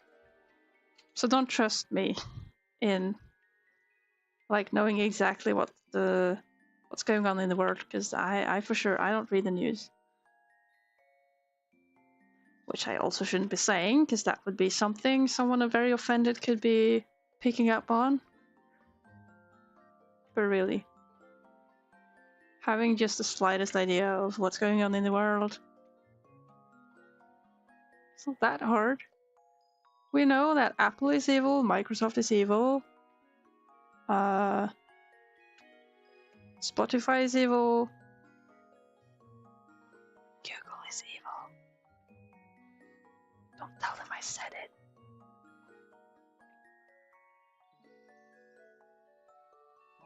And Nestle. Nestle is evil, but especially evil because Nutella isn't good. I have specific beef with Nutella because every country that doesn't like natively carry churros, whenever they introduce churros, they have served churros with Nutella, and it's not supposed to be Nutella. It's supposed to be melted chocolate. So give me the chocolate, please. I want real chocolate with my churros, not freaking Nutella. Also, Nutella is like the inferior Nugatti, which is our native hazelnut chocolate spread. Nestle put kids in labor, and as far as I know, steal drinking water. Nestle is, at the very least, just as bad as AI. They are so evil.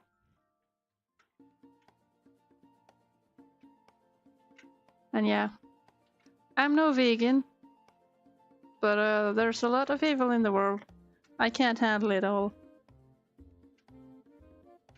I can only make my comics and yap about the world being evil, probably.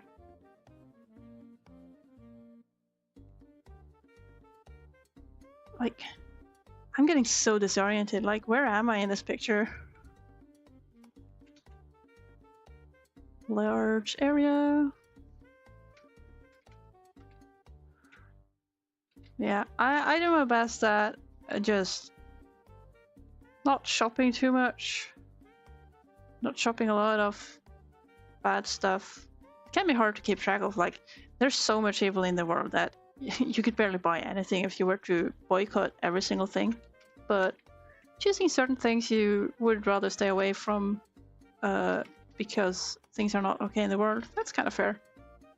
It's kind of, yeah, like I mentioned, I gotta pick my fights in terms of having to redo stuff and on this comic. Is that, yeah, I can't fix everything. I gotta be selective. I can't boycott everyone. Gotta be selective. But having some conscience and some awareness is always good. The deadly sin greed is trending. In what regard? Is Fullmetal Alchemist having a comeback? Or is it less fun? Never read or saw Fullmetal Alchemist, by the way. I just remember people being very, very into Envy, or what's his face? Some guy with green hair. Greed has been trending for ages, though. Rich want stuff. People wanting more. What I find concerning is the especially mindless shopping for garbage. Pages like Temu and Shine. Like buying stuff from those cheap sites doesn't. Not only is it low quality and probably stolen design stuff, but also I just cannot trust purchasing something from there without expecting them to steal important information, like personal information, leaking credit card stuff. I don't know. I don't trust that stuff, and I don't need their stuff. I can make nice things on my own. I actually used to shop a lot of nail polish on eBay. That's probably just as bad. You know, buying cheap stuff from eBay, shipped from China. I tended to do that, and I haven't done so in years. Because really, that shopping isn't necessary.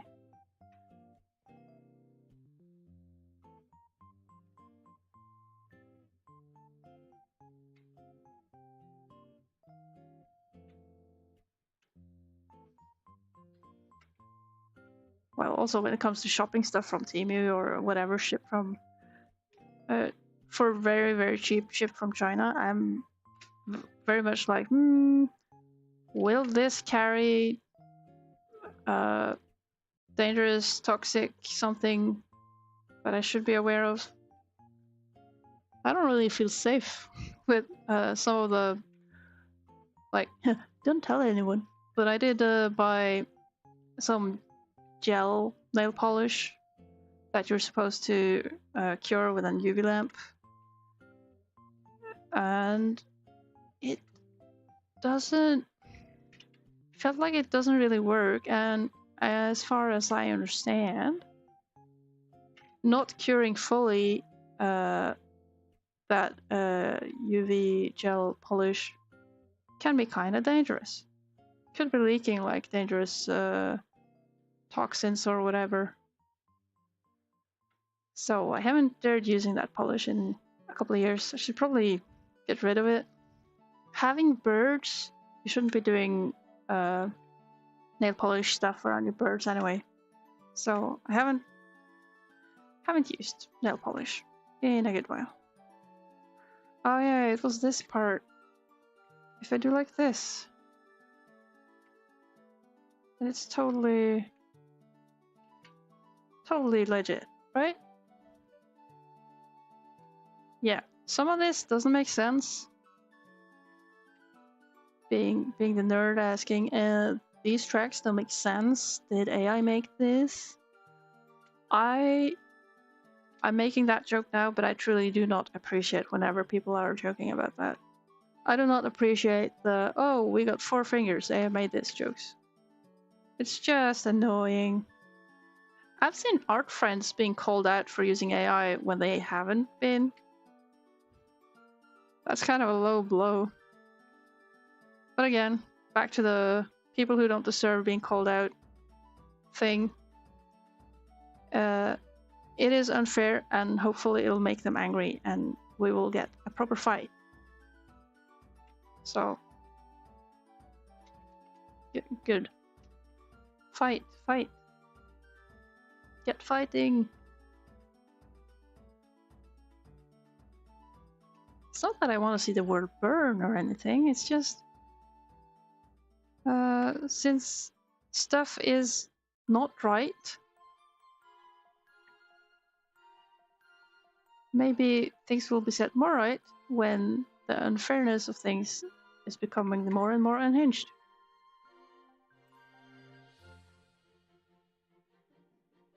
Would be nice though if schools would mention like the ethics behind AI stuff, especially.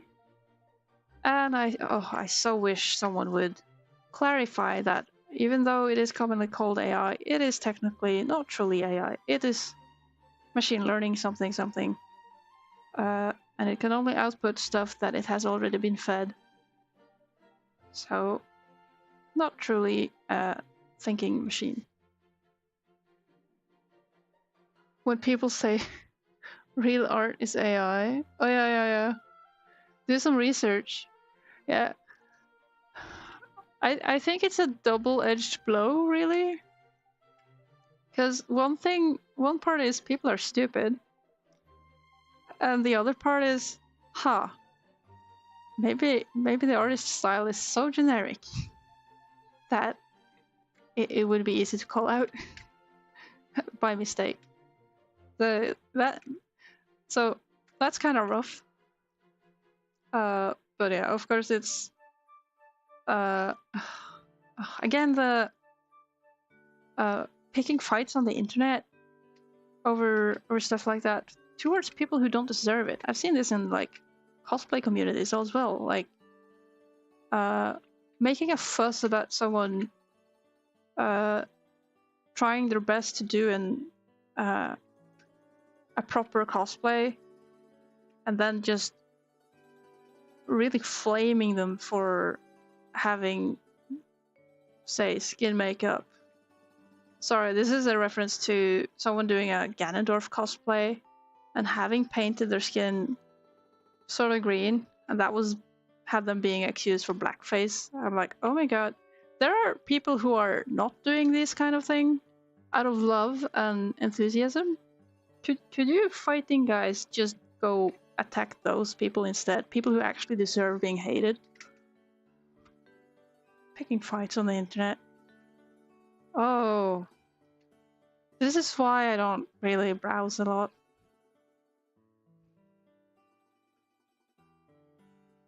It's a machine learning matrix that is fed data and outputs a array. Yeah. It's a parrot machine. Both text outputting AI and image outputting AI is a parrot machine. It parrots combinations of what it's seen before, but it cannot do or like say or think. But the scary thing is how people would be led to believe that they're experts on things. I saw this was explained by someone in that if you know just a little bit about something and you ask the AI, you will tell right away that it is so wrong, idiot, machine, you're stupid. But the moment the AI starts blabbering about stuff you don't really know that much about, you automatically start trusting it. And that trust is so dangerous.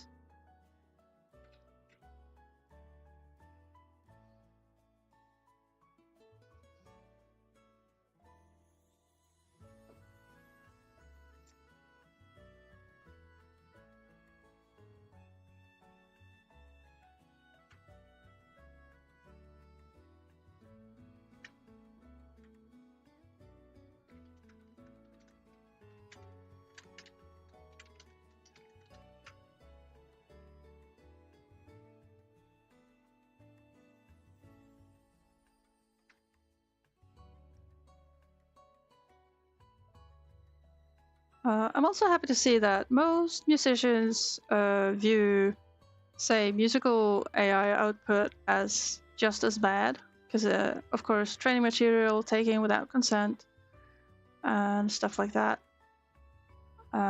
While me as an artist, I could see how you could. This is dangerous. I mean, don't quote me on this, and please disagree with me, really. Any musicians out there, you own your content, protect your content.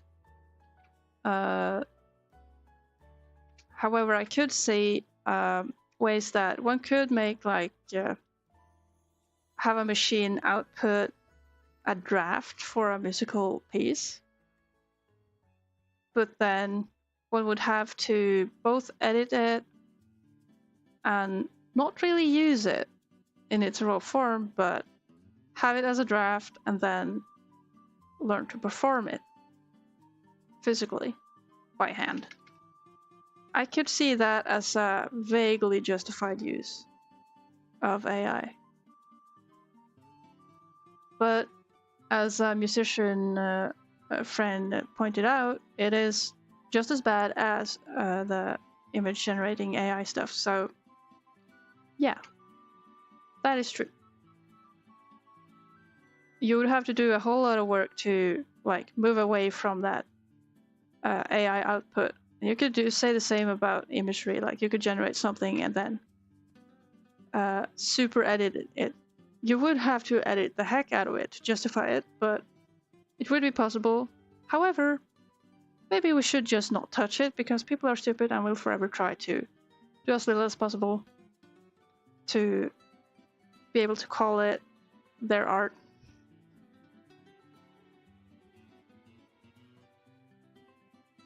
Hello, YouTube people. It's kind of quiet on YouTube today, but that's fine. It's Monday after all. Sci-fi is a supernatural force which is an impending doom upon us unless we change our reckless ways. Hey, you can say that about the meat industry as well. Drifting into a world in which we must prevent it from actually happening. But it's already happening, so we're screwed. No!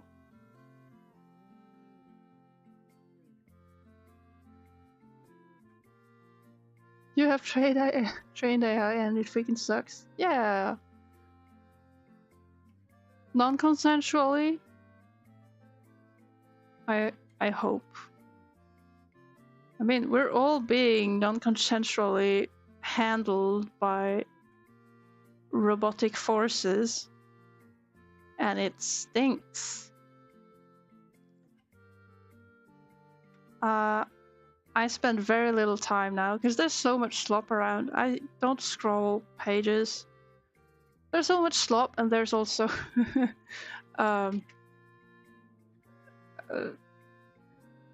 slop and ads.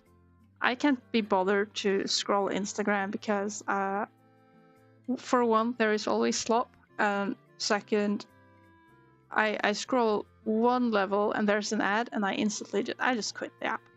There's no reason to watch that ad. Thank you, bye. Only thing I wish I could run Glaze on my computer. There's this technology that it is likewise trained on various AI scraping models as a way to make images that you have created unreadable for AI scraping machinery.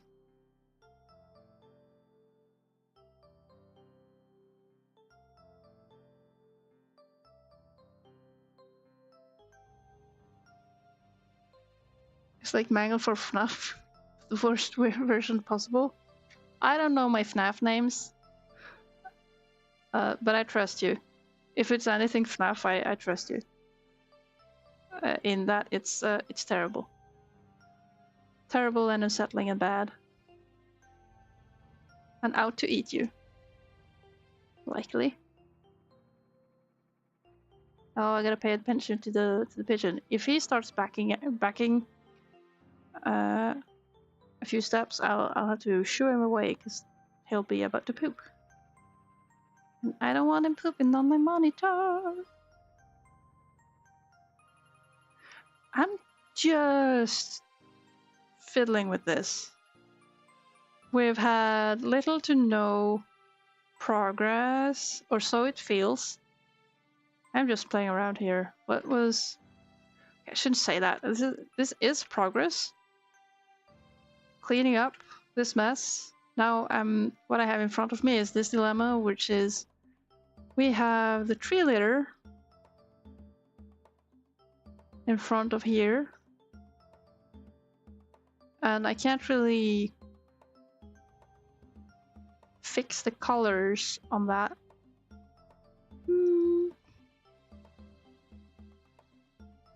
I guess I could... What do we do? If I just remember this, I could reuse it as the tidied up cave entrance. I'll avoid doing anything particular with the inks, I think, or haha. Okay, I can. First off, we have the background inks there. If I keep the leaf litter on the above background layer. Oh, wrong ink.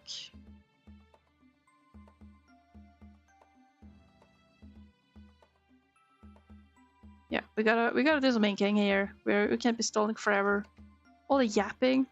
All this yapping about the depressing things in the world.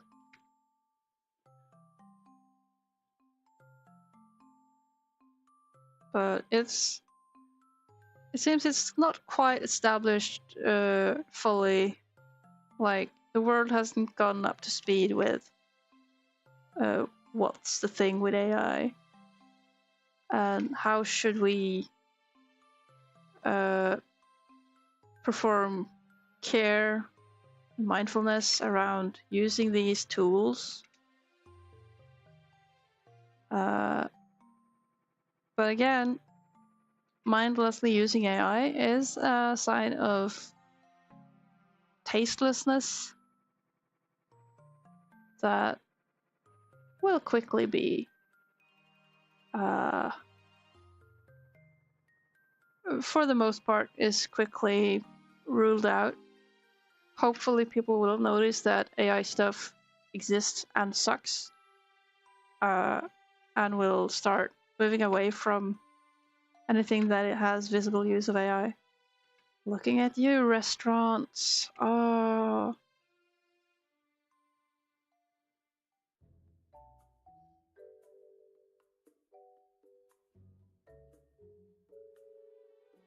The Borb.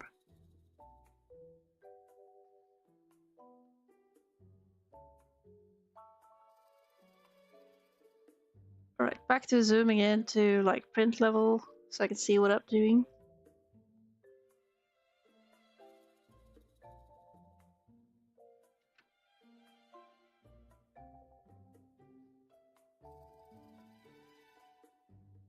That Microsoft Copilot steals your art if you have it installed.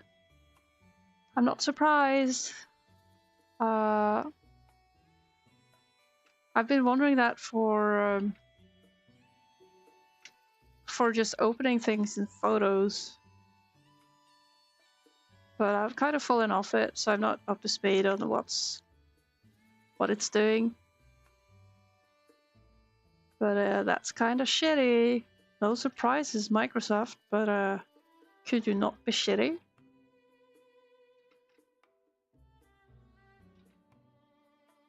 Can't believe that Microsoft fell into such a distasteful villain arc just as I was like, I know that Apple is evil. I'm gonna move from Apple to Microsoft. And then all that annoying stuff happens. It's just like, oh, it's the worst time. I could have just stuck with Mac.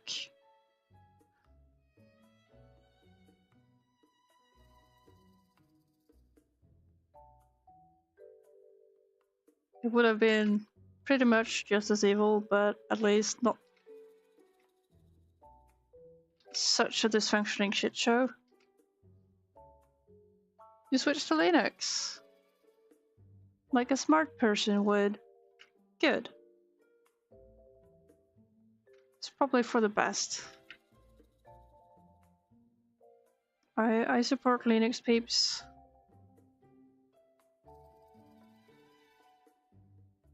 Oh yeah. I didn't notice in my chat your names are both red. I didn't notice. Hi Evonig.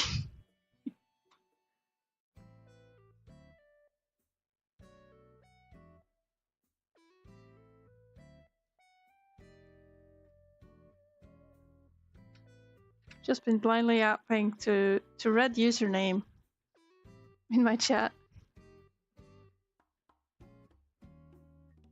But yeah, hello. Hope you're doing good. Hope you're having a good day. Yeah, it's hard to use because you need to learn command line. Yeah, that's the problem. Sigh.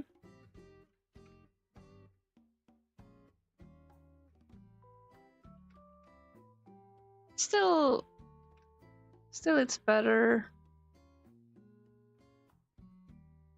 Now I gotta check if I have that Copilot stuff. Search the web. Apps. Search for apps in the Microsoft Store. Looks like I'm safe. Is that a Windows 11 thing? Because I'm on Windows 10. I'll soon get all the viruses. All the variety. Nice. Thanks, I feel safer now.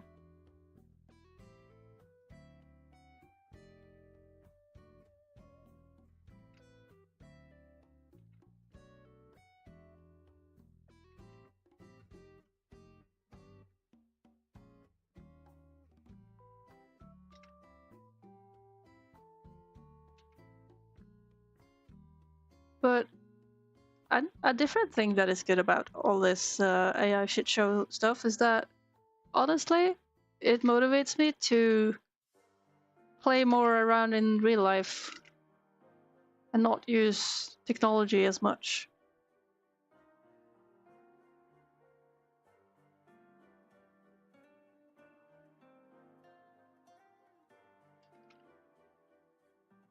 The true hack is just living in real life.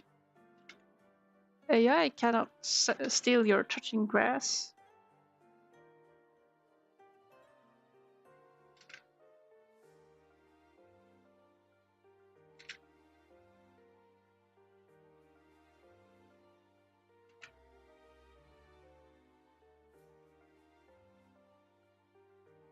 AI cannot steal your lawn. What about a situation similar to the Matrix?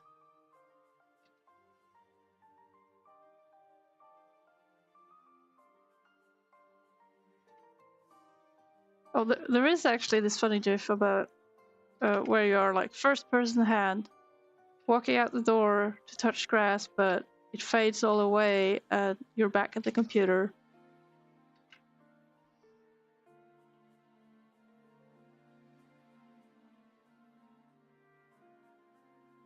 You hope AI doesn't come in reality to doom us all. Yeah, it's annoying enough as it is, but well, while all this machine learning, generative, whatever the fuck, is annoying and all, true AI has not come very far in terms of just being able to do stuff. Like real life robots are barely at the stage where they manage to avoid falling over and not get back up. You can make the robots play football, and you can probably construct them with the gyro sensors that helps them handle falling better. But that technology kinda sorta hasn't really come very far as I've heard. So no true AI will happen. We'll still have more books about like robot apocalypses and stuff, about technology taking over. That has been a fear of humanity for ages. There are already realistic looking AI humanoids. Yeah, but it cannot. I don't think it actually is like AI. Super true AI. Imagine in the future you can't even distinguish who's real and who's not. Yeah, that's a future problem I think none of us will live to see. Because it's not useful technology. The hyper-realistic robot spy is like quite far into the future.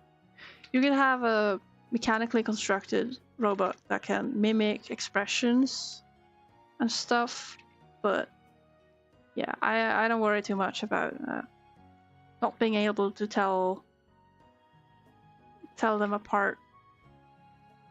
Even in books, there are like sci-fi books, there would be like, oh, we have these robot spies or robot people who look like people and we can barely tell them apart. However, there is this one tell that you can check for. So humanity has been thinking about this for a long while. You don't have to be why are we describing Terminator movies? It's describe a film you haven't seen yet. Today they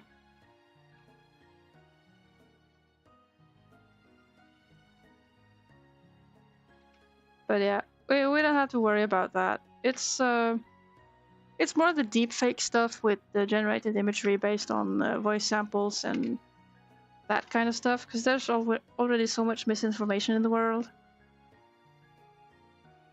Misinformation, malinformation. Just lots of stuff one shouldn't really trust.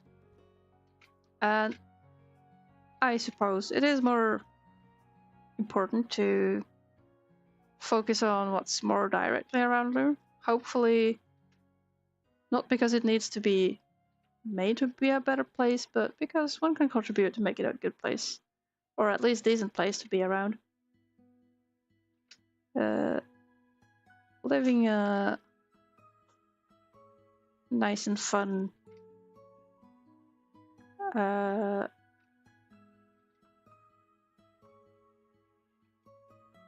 nice and fun in real life is probably of more value. Gee, words are hard today. That's fine. I'm having fun. Hey, what are you guys up to? On this fine Monday morning afternoon.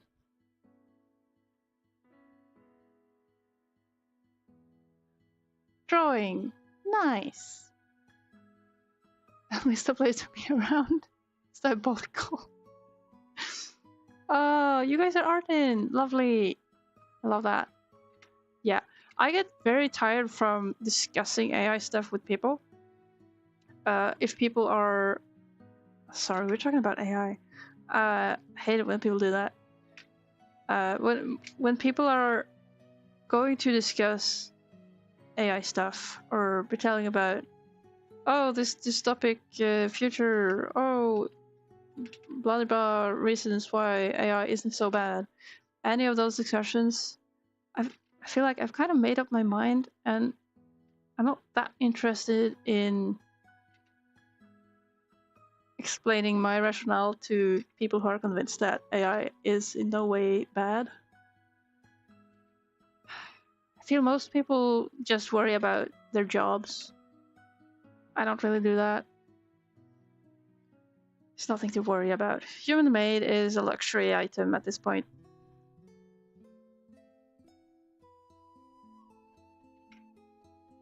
You're making what an AI could not.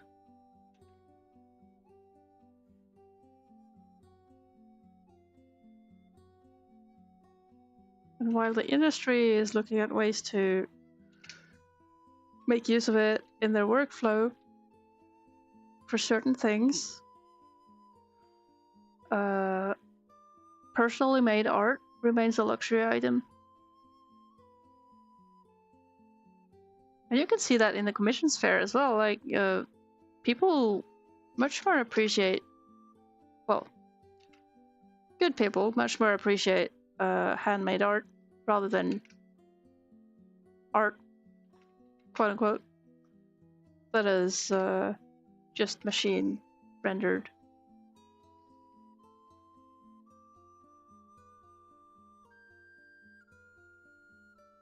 We like to think about, like, AI needs us, but we don't need AI, or AI songs are being your parents' favorite songs? No. Do they know that it is AI? I mean, I feel that with a shame, because I probably mentioned before that I would discover new songs on Spotify within my niche interests of music. I would be like, hey, this song, I like it. It hits a spot that I have seen or heard no music before. Actually hit it. Cool, it hits the vibe. Then a few listenings in, I'm like, wait a second. I gotta check the band of this, and they have like several albums published within like a few years. Just 6 full albums within a year, like from since 2003, and I'm like, god dang it, why? Oh, and then I feel filthy. But that's why I'm like, okay, I can see how one could potentially use the AI tooling for creating drafts that would hit a vibe. But what they truly should be doing, though, is make a real performance out of it.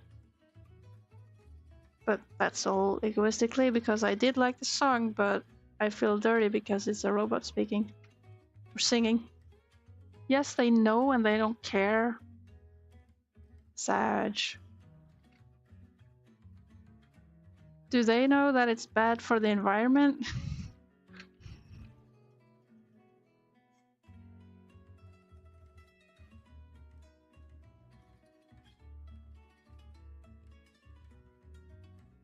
But yeah, discovering that a song is AI is like, well, now I'm disappointed, because it's kind of, the song isn't real, is the feeling I get. Oh, this was too good to be true.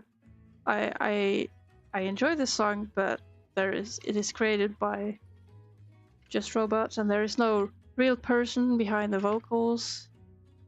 It's just the whole thing. It isn't real, and that's disappointing.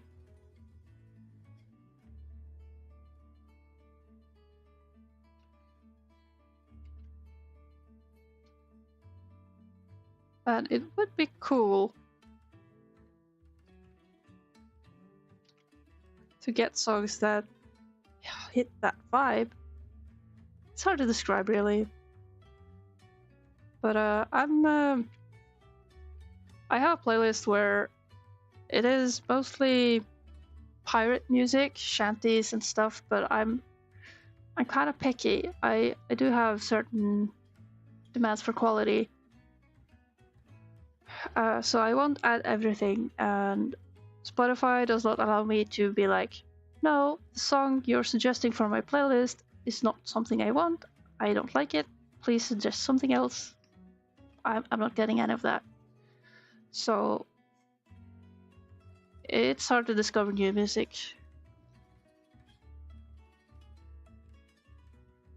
Oh no, one of your parents made an AI song? And the others were stunned and not concerned. Oh, those guys. Those people don't know that this isn't black magic. Some people take pride in the writing. Some people even use text AI for the writing. So there's they're even worse. I see most of the like AI artists on Spotify take pride in that they write the songs and make them in AI with AI stuff. It's like I tired very quickly from D&D themed songs, which were always going like, oh, the rogue did this and the cleric did this and the barbarian shouted and yada yada. I'm like, oh, this is not original at all. Cool. It's bad.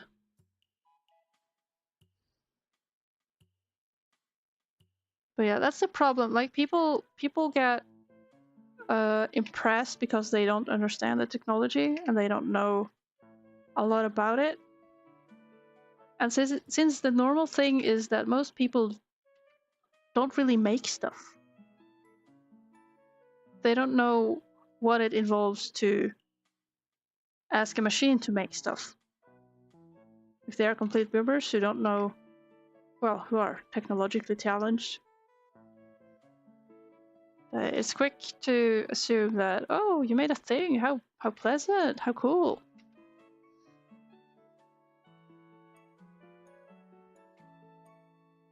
But it's fool's gold. It's not real, and it is made with blood.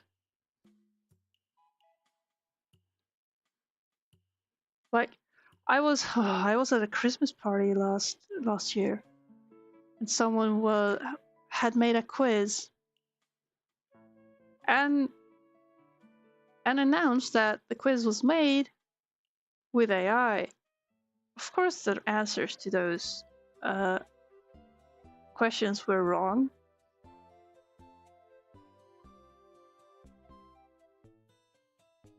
Even most artists, don't know how AI works. You know a lot about machine learning.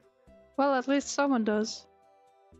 I accept that I don't really understand it all, but I do think I have a fair conceptual understanding of the generals, at least about AI scraping. And like, art goes in, shit comes out. But maybe you know more about a thing. I've been thinking about it on certain social media, Blue Sky. Whenever you post an image, you have the option to add alt text. And I've been thinking and wondering whether or not the alt text is really, in honesty, an extra tool for training image AI to both understand pictures and perhaps replicate pictures. Basically, the way people use alt text to describe a picture is like you could use this description as a prompt. And so I'm kind of skeptical to that part.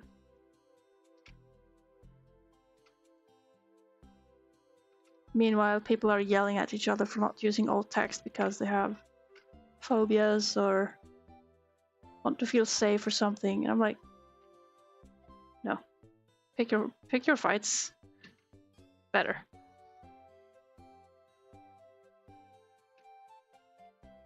But yeah, I do imagine that the alt text used for describing an uploaded picture is perfectly usable as like a machine learning tool, like a tool to feed machine learning model stuff. You can hear I'm an expert at this, right? You can hear I know that I'm talking about.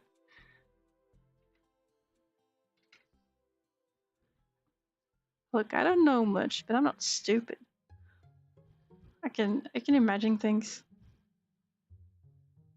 However, the default is I just imagine the world is evil. Seems like the safest bet.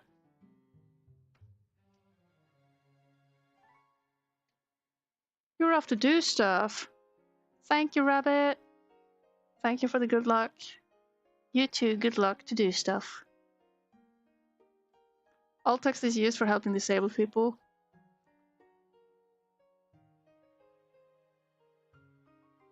It'll come. It'll come. But I hope they didn't hear it from me.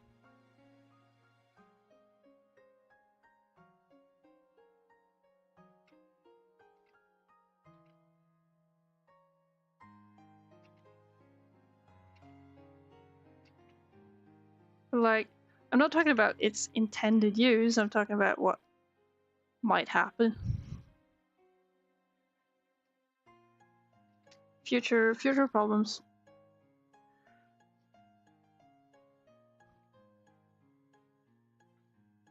Okay, this is a bunch of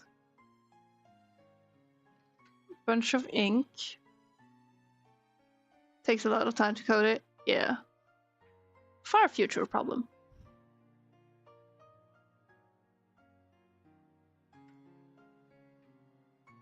Alright, how do I do this?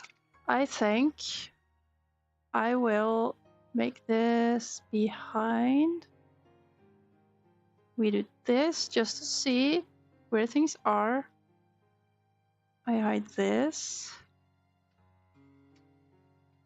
And I can start cleaning up a bit. Sorry if this hurts your eyes, by the way.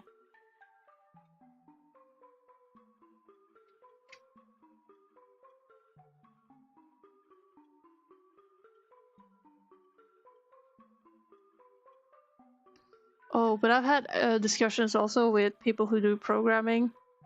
Of course, in the coding sphere. Ugh, I hate the term vibe coding. Again, it becomes the same, like people are deluded into thinking that they made a thing because they had the AI pirate out some output.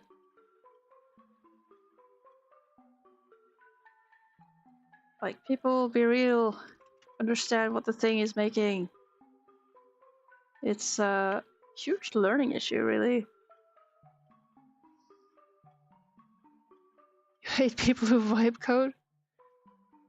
Yeah, people spend time working on code. It's no different than from just art in general. Like, people spend time doing hard work, understanding problems, and while, like, in a mathematical manner, it is more reusable in a sense. Like, the solutions you find for certain things in, like, physics programming or whatever, that shouldn't be blindly parroted by a machine to someone who doesn't understand what problem it's meant to solve. And I see that as an issue for people learning programming. It's like not teaching the children to do, like, solve mathematical problems by hand first and just handing them the calculator right away. It's just that basic.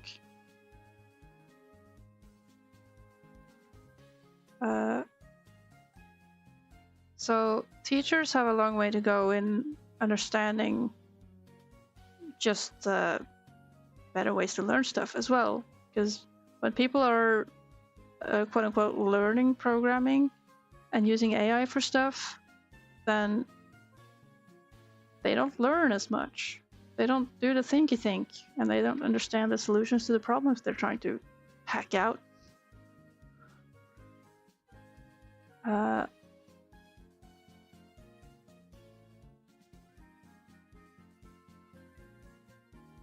Sorry to anyone who gets sad when there is yaps about AI. I'm one of those myself, but I can't help ranting.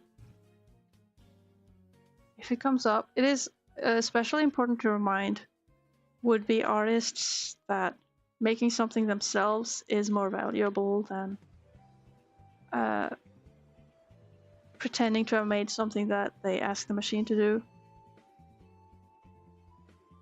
So I think helping people in defining it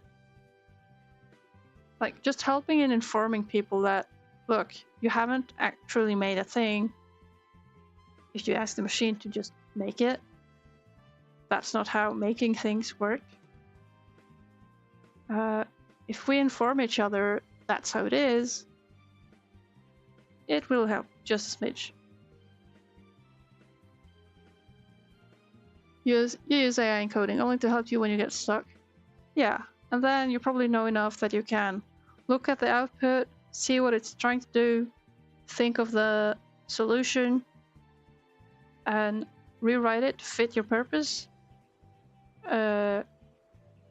Or like put it in the right spot, because it probably comes with some extra crap that isn't necessary. Like, it as a tool, it can be used, but don't rely on it. I use a calculator too.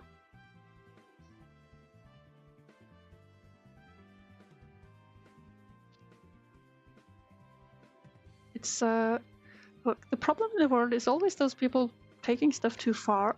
I realize ArtFight AI could be a more accepted tool if people just didn't go too far.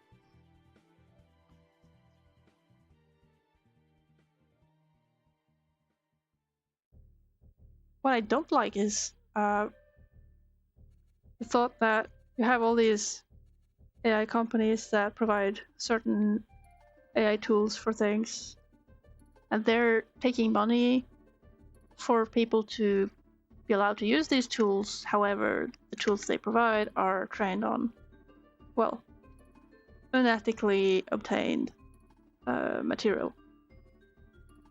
I had to explain to a programmer how, like, what I meant by unethically obtained. His view was that, oh, with these AI tools, I can be much more productive. But to me, it's not only the feeling of being productive and like taking off stuff from the to-do list that matters. It's just as important to feel like I'm actually doing something. I would get so depressed if my job was to make a machine output stuff for me, because I don't have the feeling of creating stuff.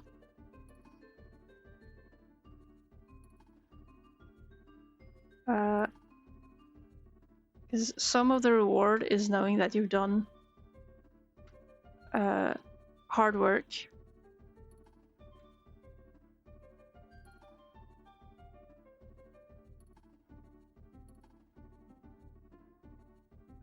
And then seeing like how it plays out. Seeing you made a thing move, for example, in animation, like, oh, I've been working on these drawings. Now I hit play and it looks nice. It's doing things. Stimulating my brain.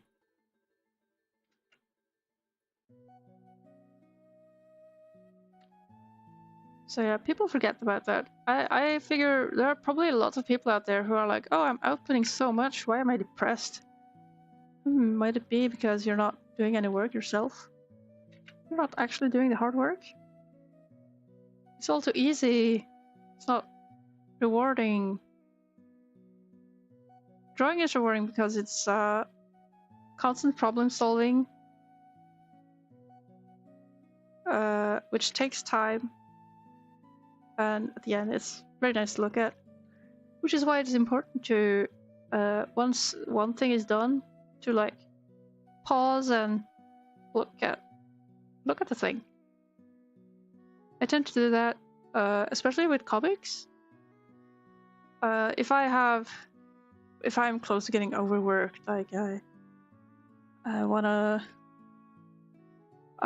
catch up on work. I don't do this anymore, but I want to catch up on work to make sure I can tick boxes and everything, and there's kind of this work rush. I end up getting kind of sad because I will finish a page and jump right onto the next, and that makes it feel like there's nothing, like I'm stuck in the same loop. It's not rewarding. I don't get to like reap the fruit of my labor. I'm just throwing myself onto the next problem, which isn't good. That is called forgetting to take a break and forgetting to look at the nice thing you made. So don't be me. Look at the nice thing you made and be happy that you created something with your own hands. That you outputted something with your brain.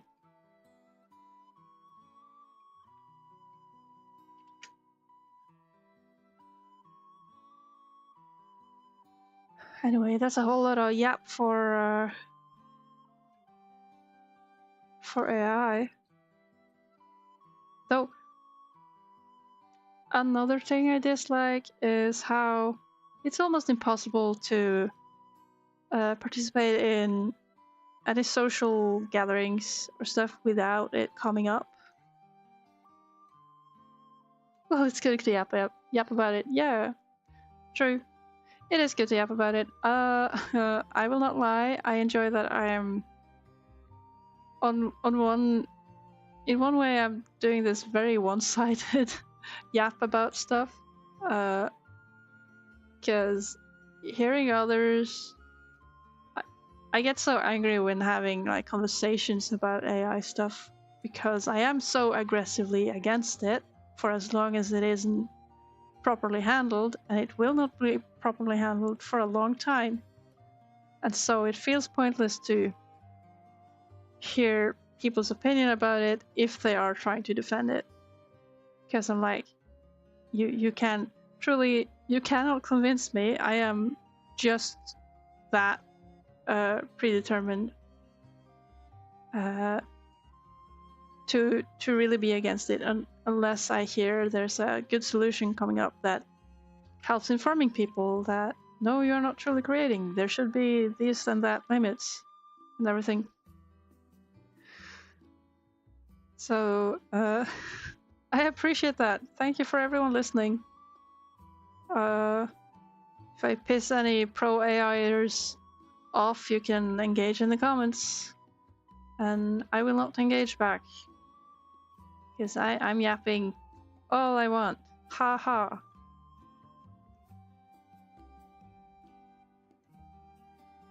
Well, I should probably not invite anyone to interact with that since I really hate discussing it. But the human parts of creation is what matters. I'm not making this because it's work. I'm making it because I want to make it, and I have the privilege of making it happen, making it exist, and becoming something.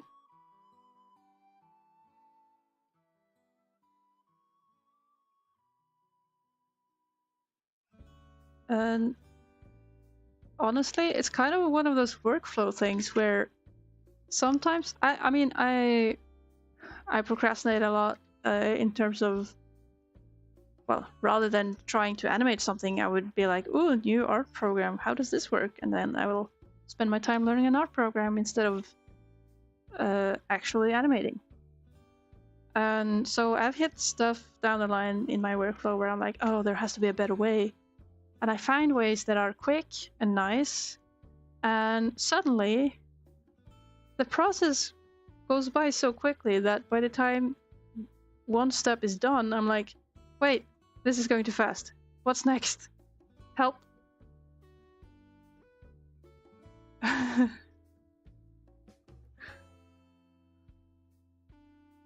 It's just, oh, well, that's so relatable. What the... Ooh, I want to learn a thing. Let's see. Now we hit this. And we hit my button.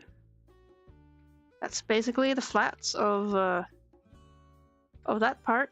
All clean. All clean. Now, I don't know if I'll get use for it, but what I can do now is I can remove the tree litter and like the background, and I can detail out the cave entrance later. So for the potential for reusability, I can save time on that. I am a lot of time against copy pasting, but if you can make it work, there is no hard rule to explicitly avoid it. Just don't make it look boring, you know.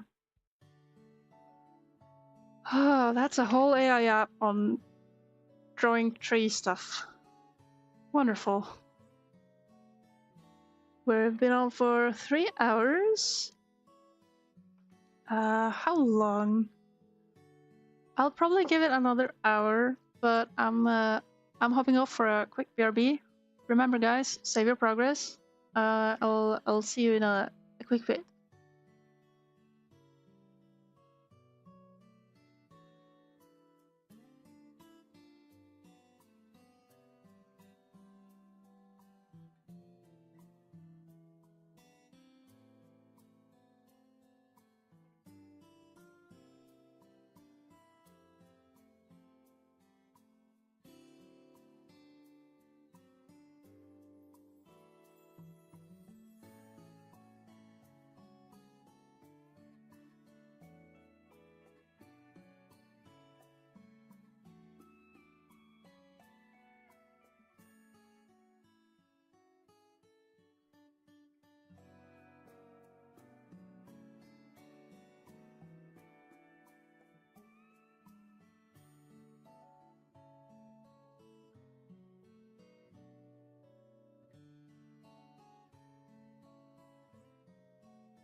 Hello. I return. Yes, the short expression would be that until we get a reasonable way of governing the use of AI and training and all that stuff, it can burn.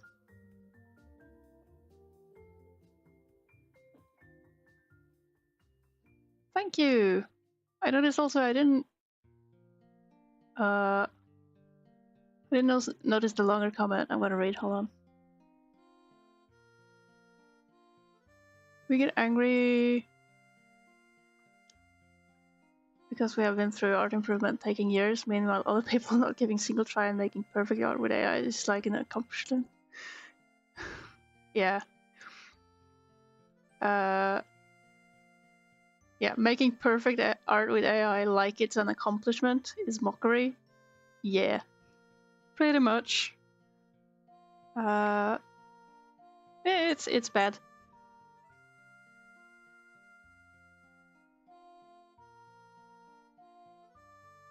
I'm starting to notice that I am owing a bit. Owing a lot. Shouldn't be owing. You guys agree that quiet is better than most of the time? Yes? Now I'm paying attention to the bird. I got the feeling like he's intending to back up and try to land load.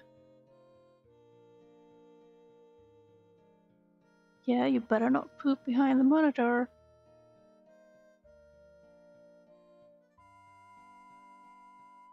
Looking at you, Fuel.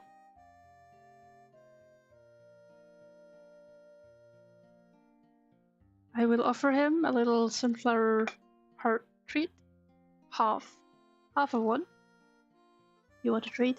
You want to fight me? LARPing as artists. Yeah, LARPing. But it's one of those cool things about, like, learning art, learning any craft is about developing the brain. And developing the brain is kind of one of the cool things about living and getting something out of life in general. As one should. We are made to make brain happy by doing and getting good at stuff. But if there is no stuff to get good at, we'll get all depressed. What's the point? What's the use? Hey, birdie. Like, he's been sitting still for the past few hours. I am worried that he's going to poop. No, he's breathing. Feel the egg layer. Yes, you are eggnog.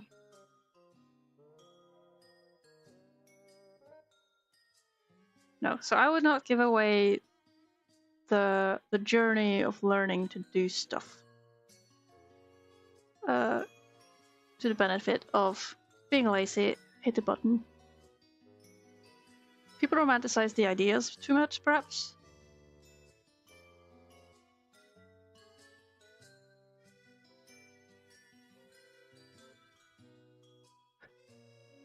My God, bird. He's like, bird is doing this. What are you doing?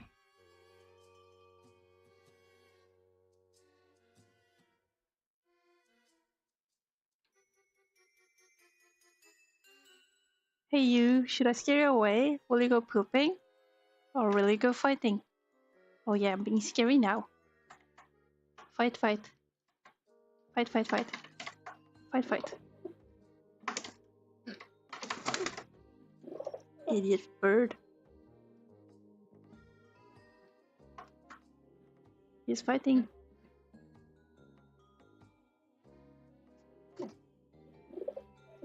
Okay, I'm bothering you.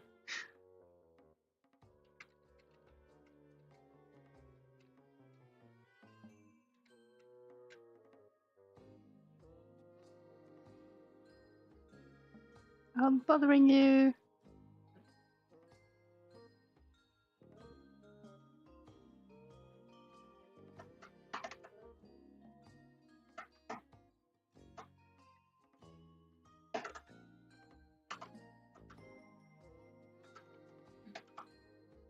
You guys hear the tapping?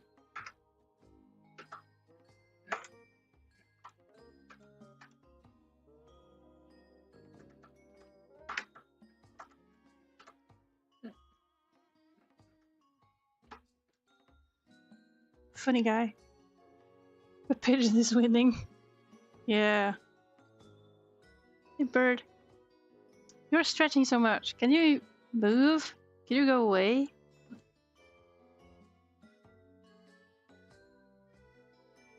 Yeah, sorry I'm not getting started on any of this work because I'm I'm actually trying to pay attention to avoid him doing things. Oh, speaking of hard work, I have a brush somewhere.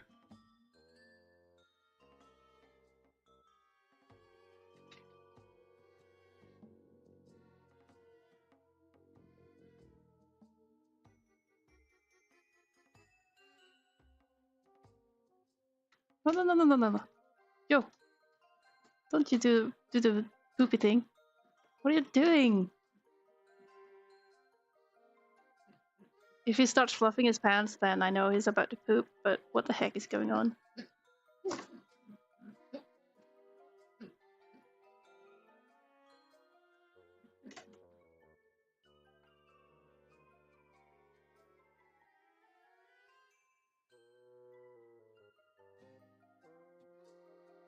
We are nodding to each other. I'm nodding with my fist, my hand. Doing a nodding motion. Yes, sorry, I'm going to chase you away now. Fly away.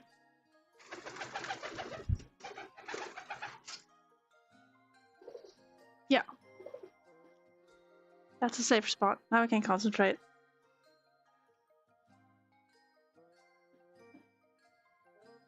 But I've been rude. I should offer a little sunflower offering.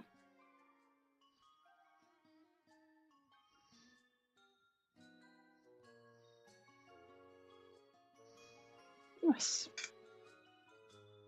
Alright. Alright, yeah, so I made this this brush a while ago.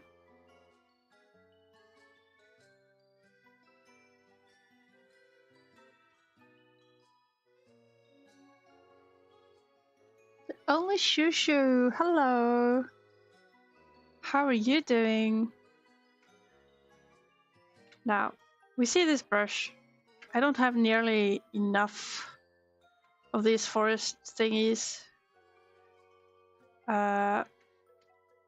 Like different how do you say, types. So it doesn't look that varied. I could use it, but it looks kind of chaotic. I have actually used this. And this is one of those things that feel nice because I did the work to make it and now I can reuse it.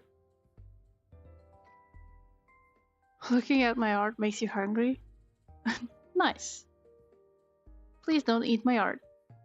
It may contain cadmium. Or traces of. So yeah, this brush here could be useful, but it mostly isn't. And it requires some extra work in that I would have to separate the inks and the color and then make stuff readable from that. But I think I like better that it is not such a noisy environment.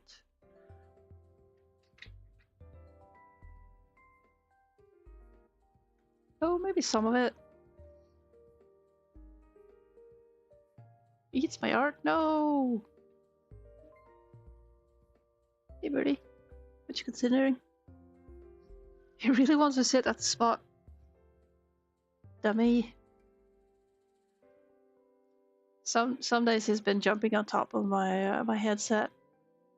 He has not shown stream yet, but it might happen.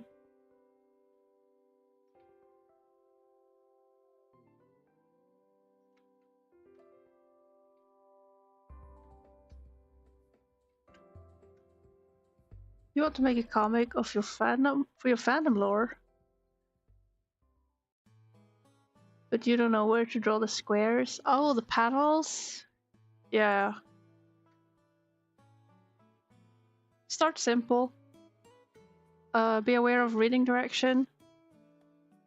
Notice how you're leading the eye, basically.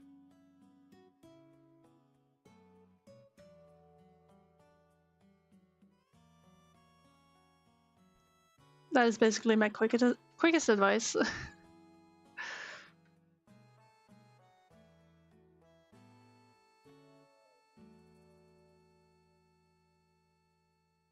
Now, I'm looking at this and I'm considering, like, should I use it? I think I don't like this part. Because that's...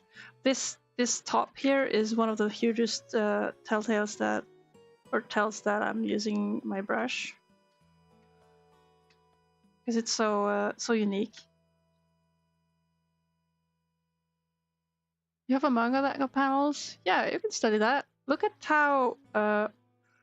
well, mangas tend to be a bit all over the place, so it's kind of complicated, but yeah. First off, be aware of what reading direction you want to work with, whether you want to do like left to right or right to left. And other than that, you gotta make sure that it's natural to look at the panels and the balloons, like any text, in the right order, and you can test like how that works. Like, for instance, if I have just open a page here, I make sure that the line of vision, like going through this, is going through sort of the... Let's see, I'll be reading the text like this, then up, and I'll just trace my line of vision, like what order I read things, just to see. And it's something you, when checking it, don't think of what balloon you know is the next one. Like, if I knew that, oh, it's this, then this, then this, that wouldn't work. You gotta like kind of not look that closely and be like, okay, where is my eye drawn to? I'm like, okay, I'll be reading this and this. Look at this, guys. Hop up, hop up. Reading. Like, that kind of thing. Which is probably my best way to check whether or not my order is okay. If I notice that a balloon is attracting attention before it should be read, I have to move it.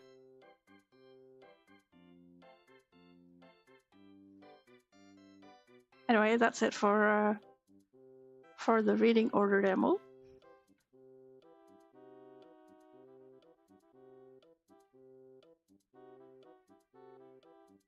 But like, it's good to try out things.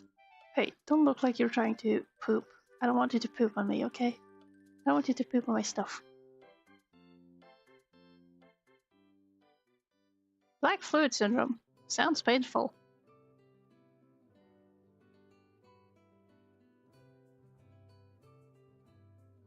The bird is eyeing me from above. I feel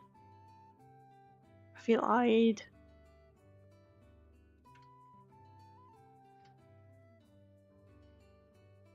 Will I be using this? I don't know if I like it.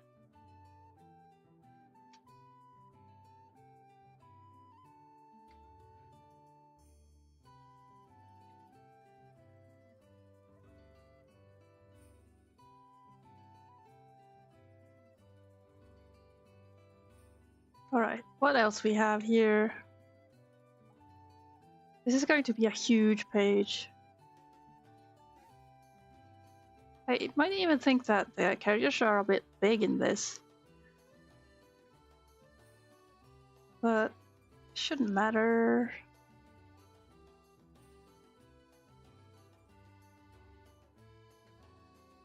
I'll probably not get to finish this. I'm noticing. But remember to save, folks. I think I'll give it till I've been on for 4 hours. I gotta Gotta perform a reasonable self-care and not work too hard or too long. In my case, part of the reason I was not in front of my computer all weekend is that I grow tired of sitting here. As much as I love the drawing part, it's kind of rough. I'm just looking around because I'm not. I need my reference, man. Where's my refs?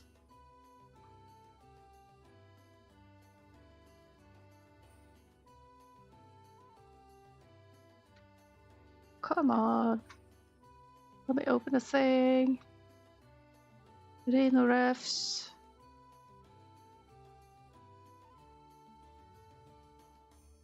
Window locked.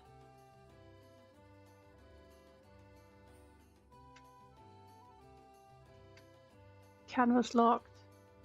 Here we got some views on the monster. Hey birdie, what are you considering? Black fluid syndrome isn't painful.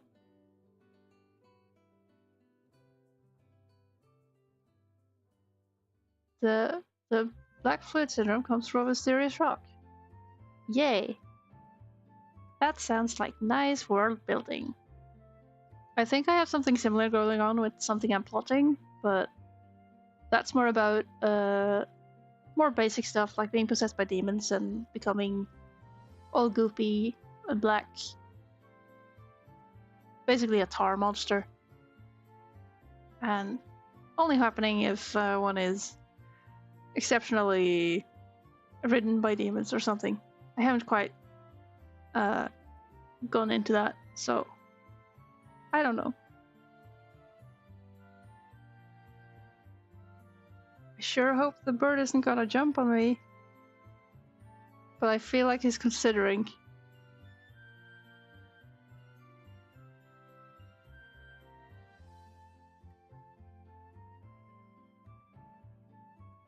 He seems to be considering. I don't know what he wants. Oh, bird. That's extremely distracting. Now, what I'm seeing is this creature, this monster, is partially based on, I think, a snapping turtle. And it has sort of this pointy nose going on. Of course, it could be that all that kind of folds in together, so you couldn't really tell.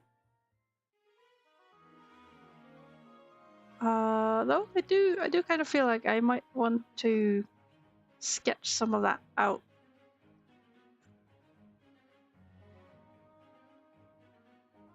Yeah, so we bring up our sketching tool.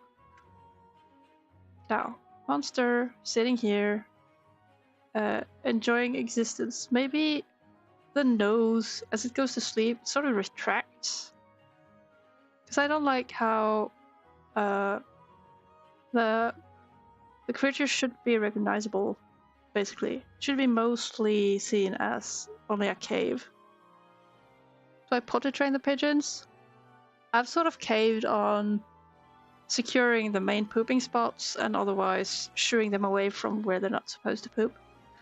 That's as far as I've come with it. When I got my pigeons, they weren't exactly tame, so we're still working on tameness levels. The pigeon, he jumped on me. Reporter in, I have a pigeon on my head. Just wonderful.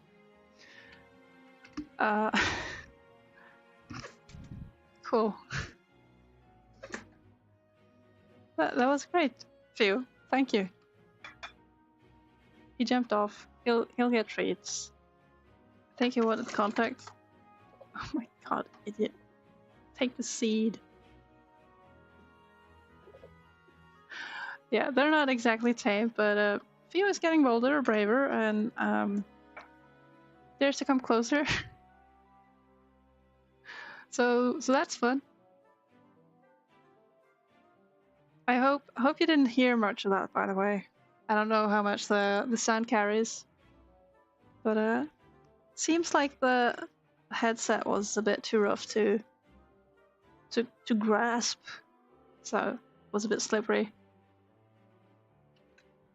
But yeah, any day where they dare coming that close, I truly treasure. That is amazing. Hey, Borbo. Yeah, I can tell that you want contact, but I'm busy. I'm busy. Oh, goodness. Yeah, I was talking about, yeah, retracting the nose area or something to just make it less recognizable as the creature. No, no, no, no. You're not supposed to. Sorry. I keep wanting him to not poop. It's been a while. I'm getting worried.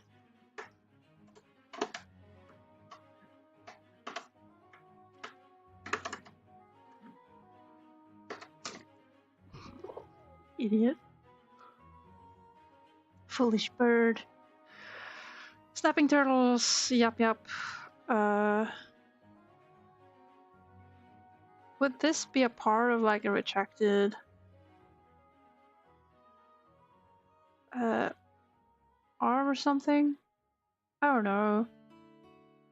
Probably here would be some peas. Like, if this creature is going to bed to the same spot over and over, there would be some wear and tear on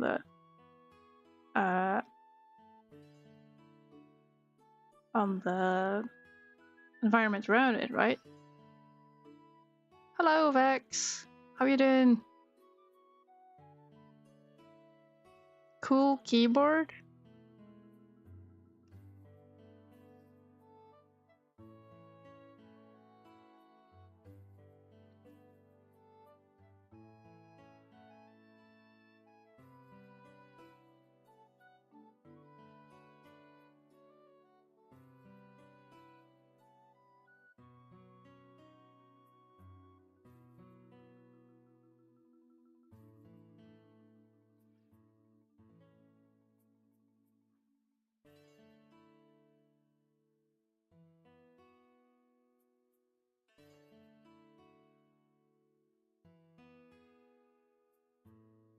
You made huge optimizations on your TF2 settings and now it runs well.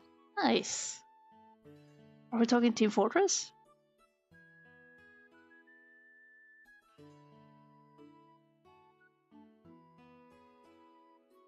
Or are you still on your technology quest?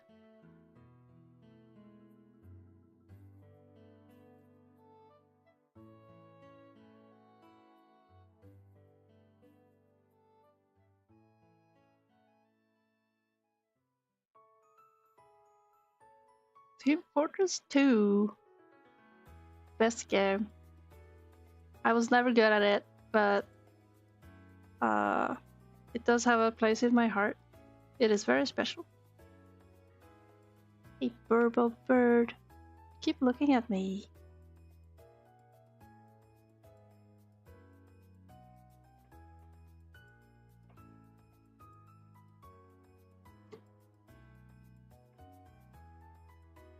The hunt for reasonable priced PC is still ongoing. Yeah, nice. We're body doubling on the work, although I should stop fighting the pigeon. You'd love to see my bird?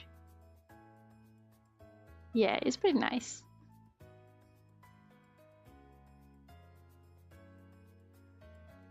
I wish I could have like bird cam, but I'd prefer to avoid setting up any like live video filming with a camera, just because it sounds like a lot of work. I think I technically could do it, but yeah, it's clunky. I don't have a good way to rig it. All right, gloves going on. Go make funny noises. Yeah, you go wash the dishes, Vex. I'll try to yap and to figure out how I want this background to appear.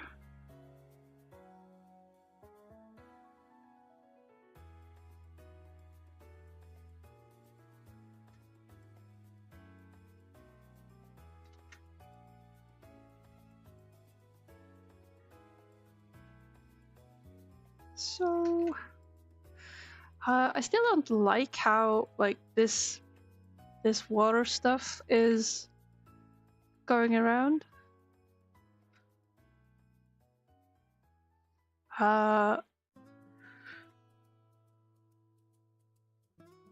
Like it would be a small river or something, but maybe it's more like some marsh-like land going on. In any case, I'm not completely sold on the coloring here. Maybe it's just 2 bits of water here and the rest is just wet. That could work. Still don't know like where I could put people.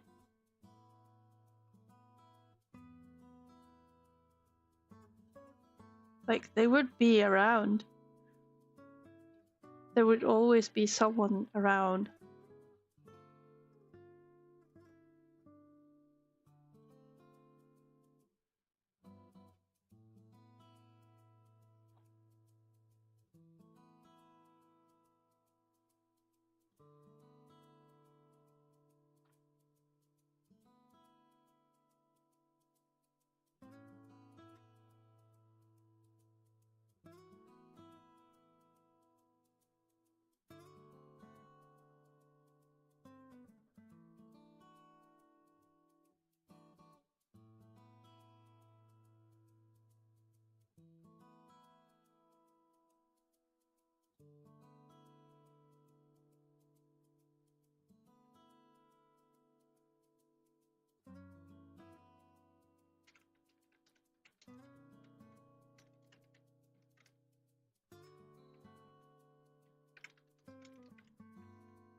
Alright, back to it. Short distraction happened.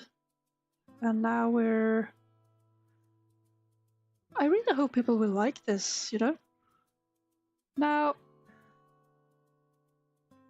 this would not be... Oh, wait a second. No. This entire area would be the nose. And then the head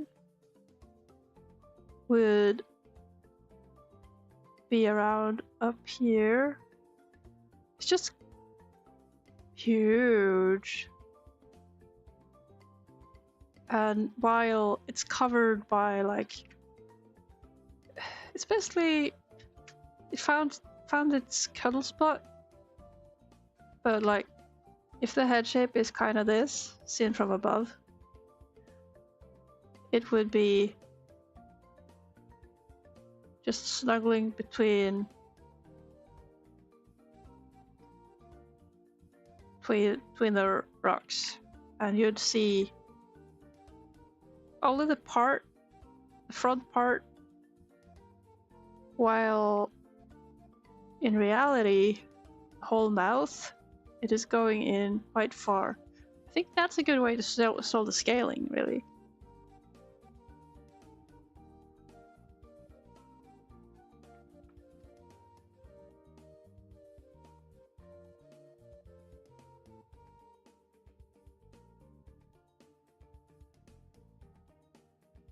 Oh goodness, help.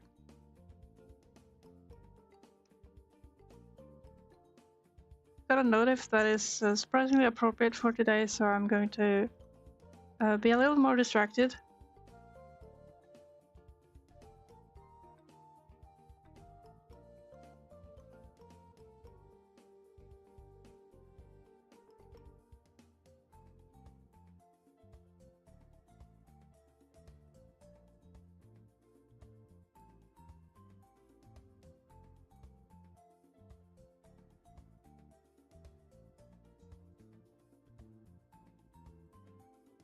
Alright, back to it. Yeah, we're solving the scale problem, though if that's how large it is, I still cannot. It's still too... I mean, its head is basically as big as its feet, which means if what I'm saying is the case... Oh, do I have one from how the cave looks for them? We get actual no good information of the cave from outside.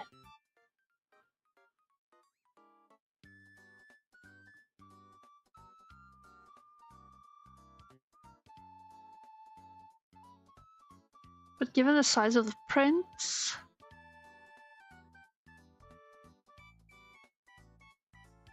oh, this is such a mess. I imagine being asked to do this stuff again. Alright, Rito is probably, at most, he is this size. Over here.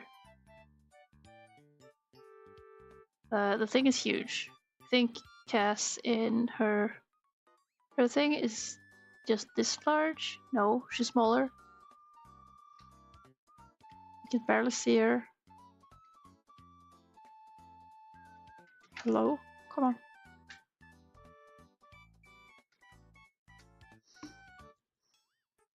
This is hard. Guys. Plot out your compositions beforehand. Don't be me. Now, it is fairly high up, but the cave itself should be covered like this. So the cave, no bigger than here. It is probably the nose. The head, about this size.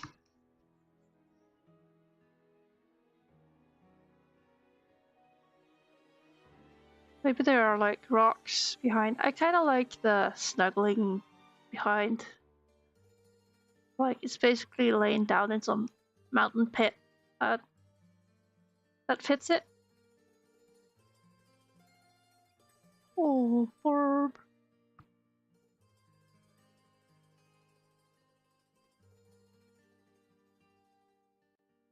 Now, for reference, any characters here would be about this size. So scale-wise,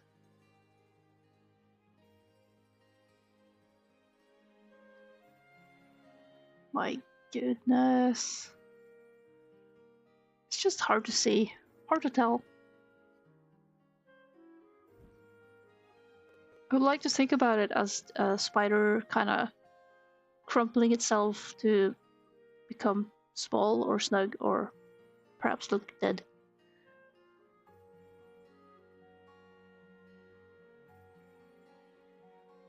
Like, really.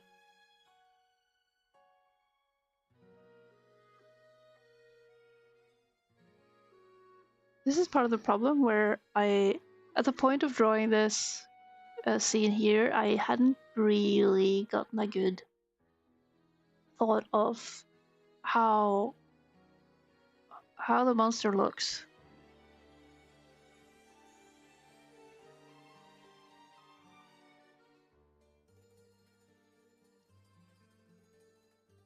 I don't know what these plates are. What's happening, bird?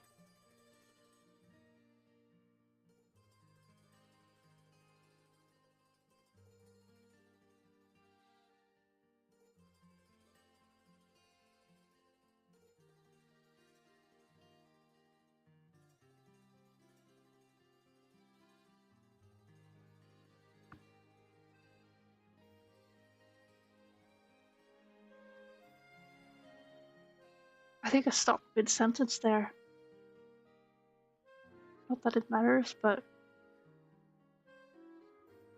Now, it would be nice with something to kind of let know of the scale. I'm not sure if I have that. Like, some of these trees are fairly large, and some are not so large. But I guess the trees are the only true teller.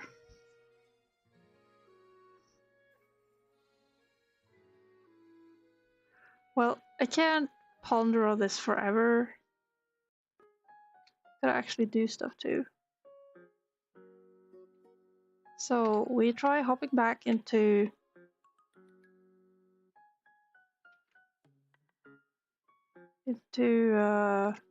inking, and we try to go on a little discovery trip. Now, I'm totally going for the retractable nose thing, because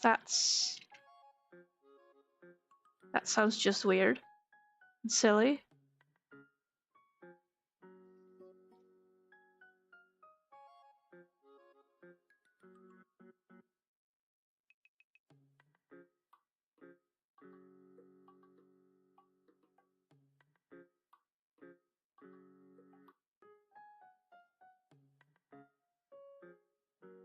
Make it so that the colors are darker near the monster and dark in the sky,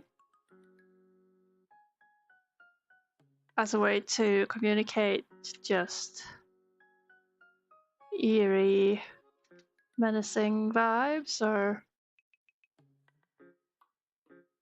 something like that.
Now, if that is the head, then there should be a tree.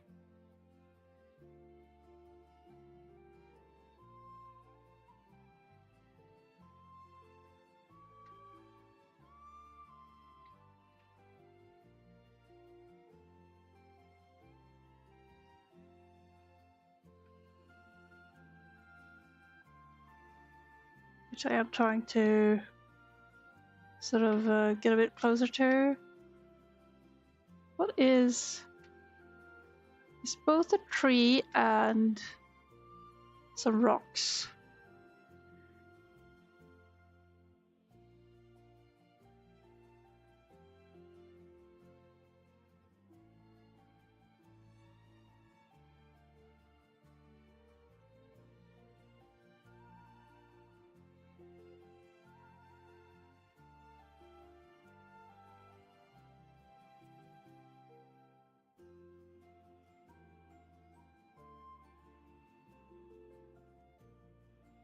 There's also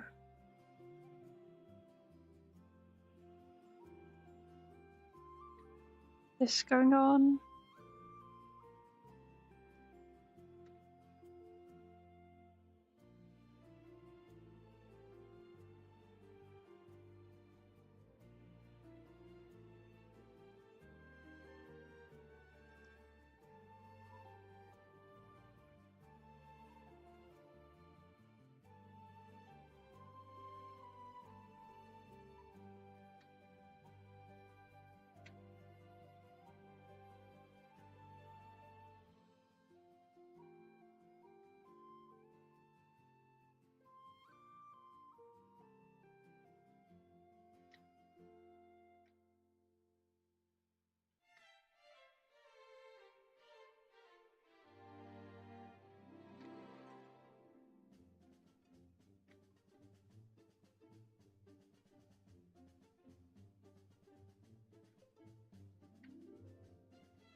think the water that's coming out here is probably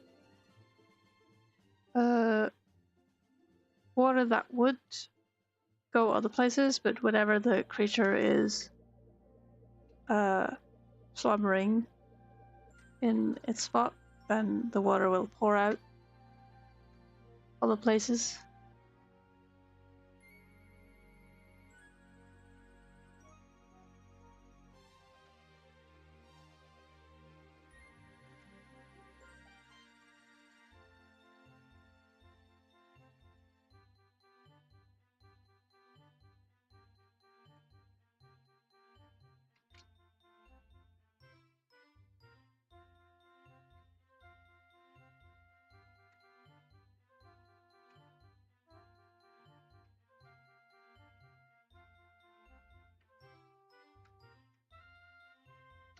Save progress.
Oh, it's hard.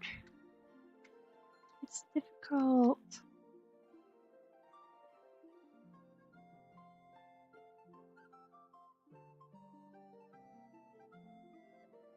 Now I might want to keep the reference on a different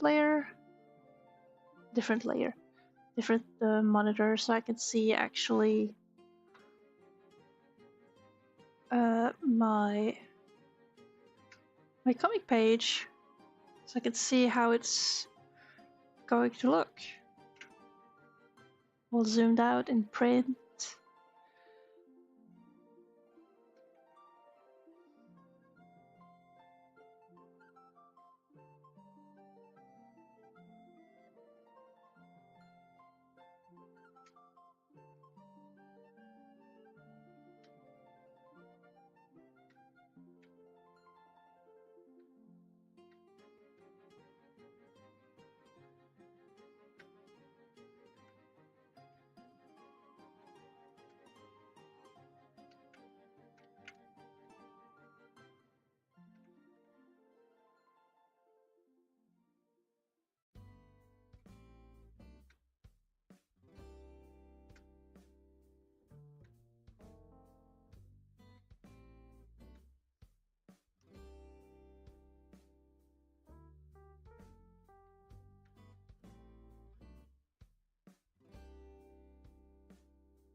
I'm trying not to do too much shading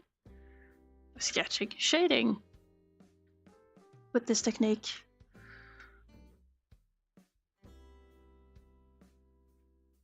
But it is nice whenever colors indicate extra information.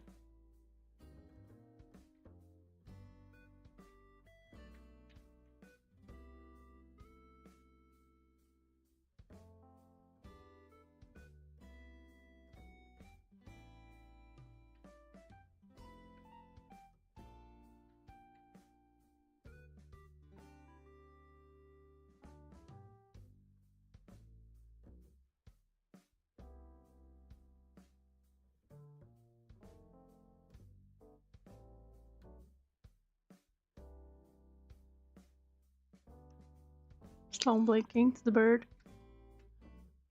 Letting the bird know that I'm not a threat, basically. Even though I am oh so threatening.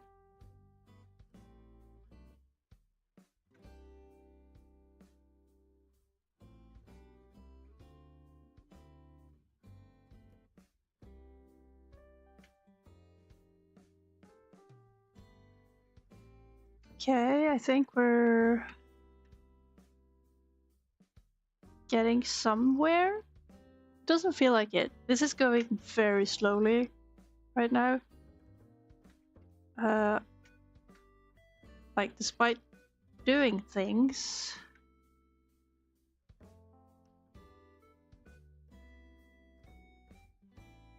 it's all very vague in a sense. Like, it's messy work.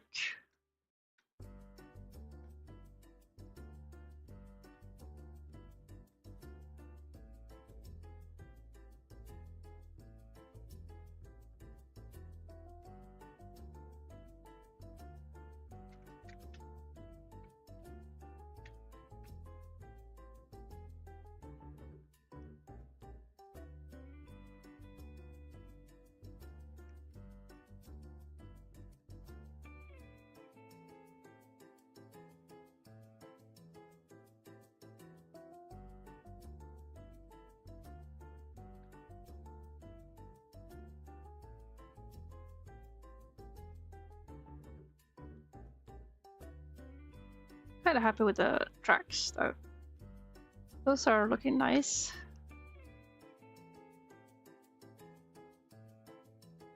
I think maybe for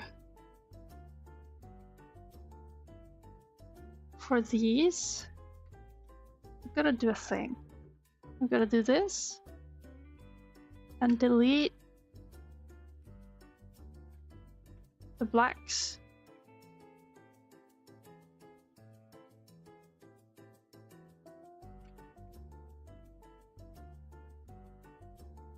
I'll hit the button.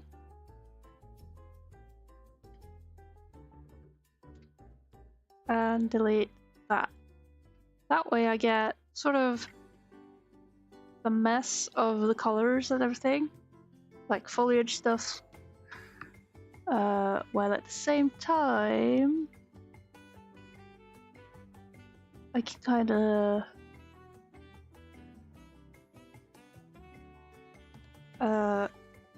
keep the inks from taking too much attention. So if I do, this also goes in that tree littering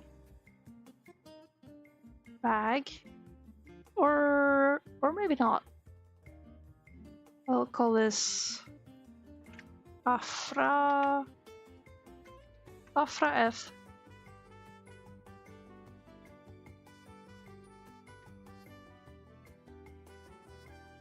And with that I can do inking. Now let's reduce this brush size again. Delete some stuff. Continue our background quest.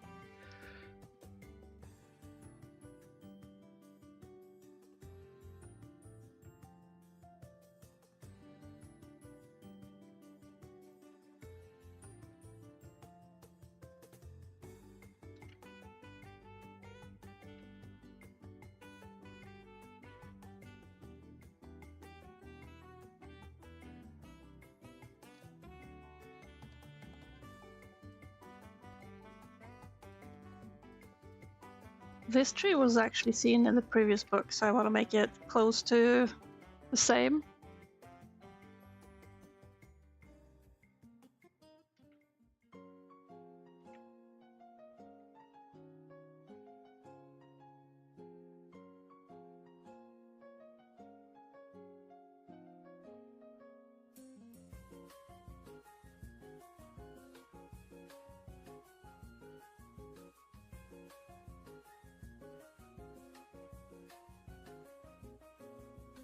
Given the effort put into this particular location. I really hope I get to reuse some of it. I think that would be only fair. Call me lazy, but this would be justified.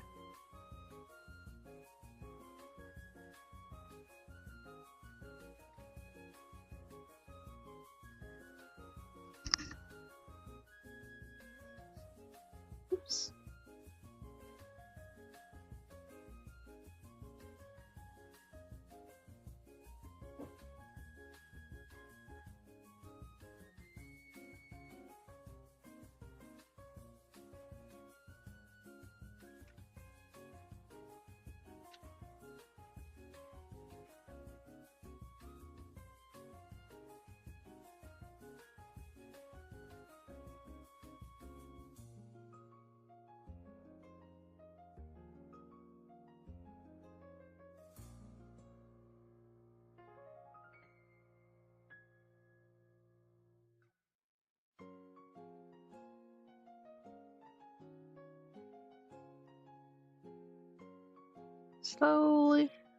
Slowly doing things.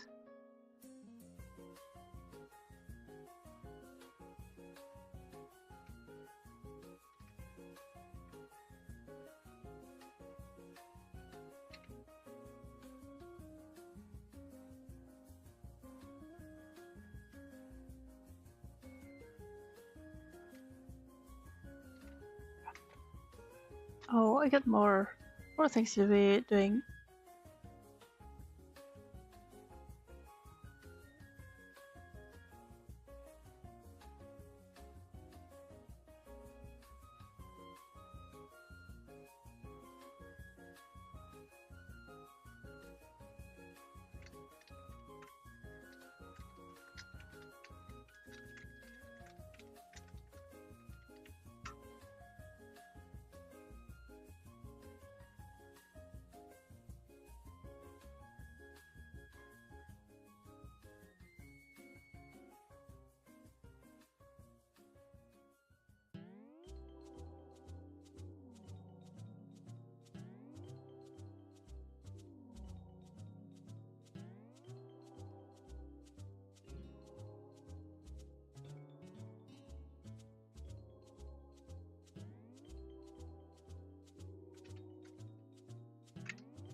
There we go.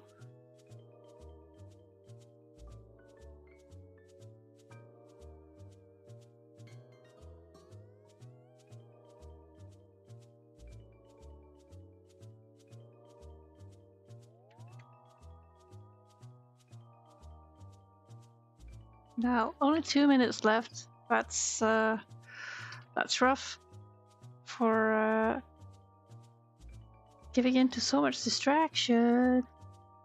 Oh, I shouldn't. It shouldn't be.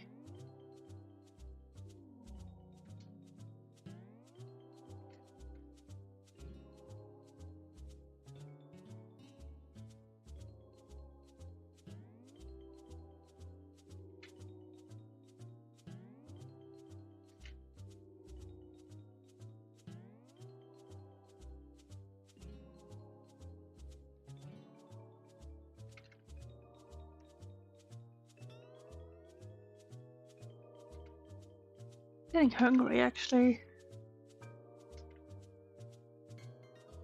Not too weird, haven't lunched. But I'm finding that 4 hours today is probably plenty for the brain cooking.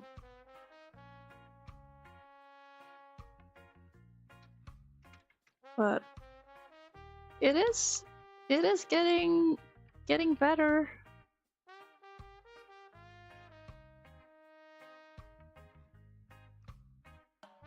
Now, I would love to have something just showing the scale of things.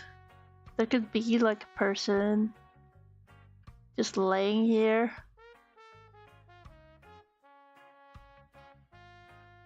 Having nothing to do, like a poorly programmed AI robot. It fell and can't get back up.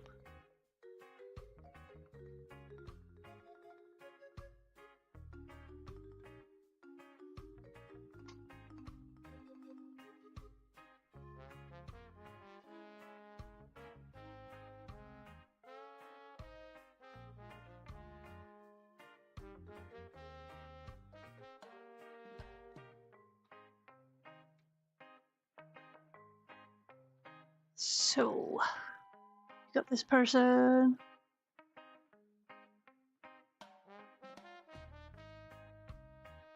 Maybe there's a sword laying here for no reason.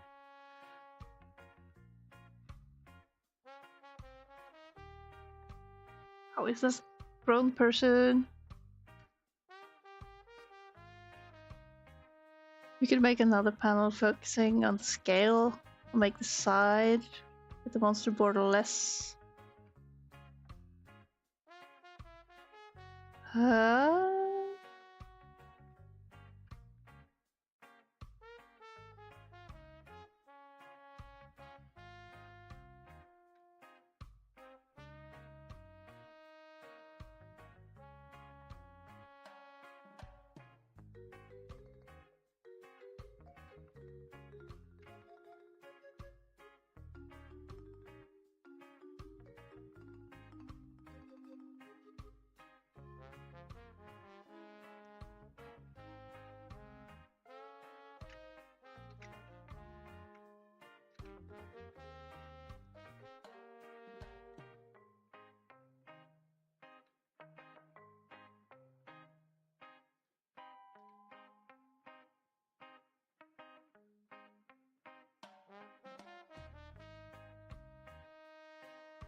When am I ending the stream? About now, actually. I could be working more. I would love to figure, like, to actually finalize this background. But since doing 6 hours streams really takes a lot out of me, I should be careful and perform some self-care in that I don't stream too long. So I am actually thinking of ending it. But it's that I'm just gonna do a little bit more. Just a little bit more. You know, just a little bit more. As the tale goes. So, I am going to end the stream. But the rocks. The rocks here need some definition. And there are trees here that also need some definition. Because I deleted the line art.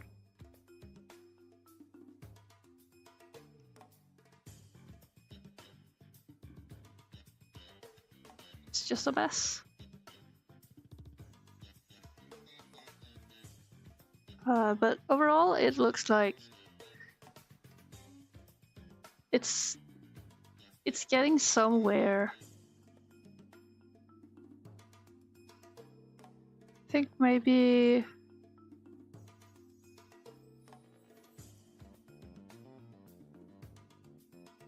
could be a tiny sword here.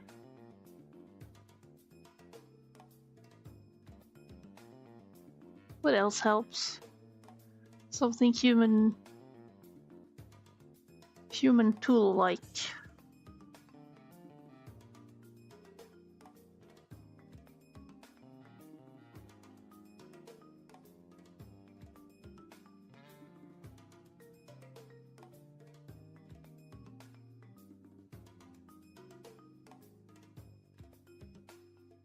You like the way I draw scenery? Thanks, Vex.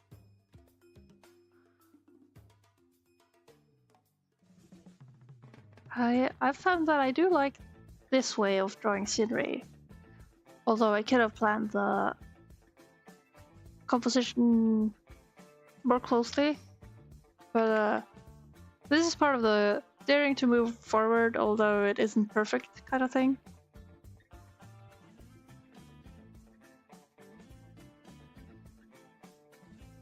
So right now, as you can see, I'm having trouble with the scale, but this is also a skill issue. I could try to solve it with something,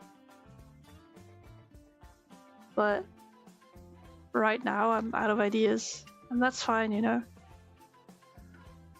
But yeah, I think I'm going to end the stream.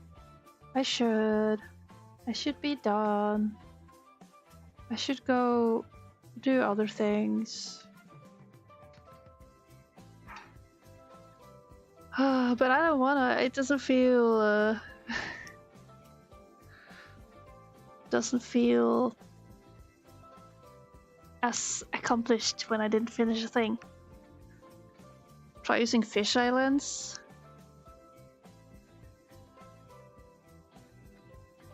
How do you suppose that?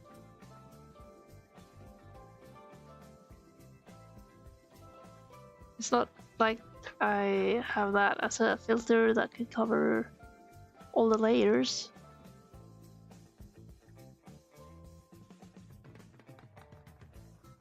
But there is some basic something knowledge about like how scale works and how you can make stuff seem larger or smaller.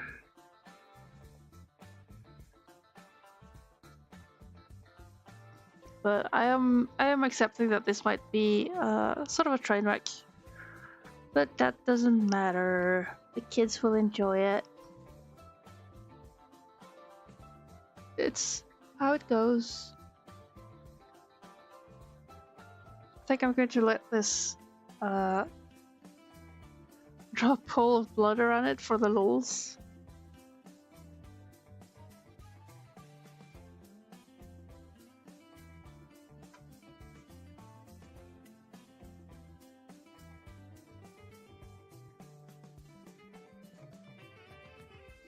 Did you just ask Google to help you draw a fisheye effect?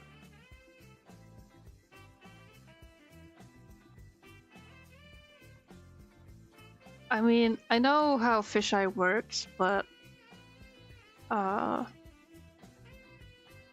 don't see how that should help in this instance.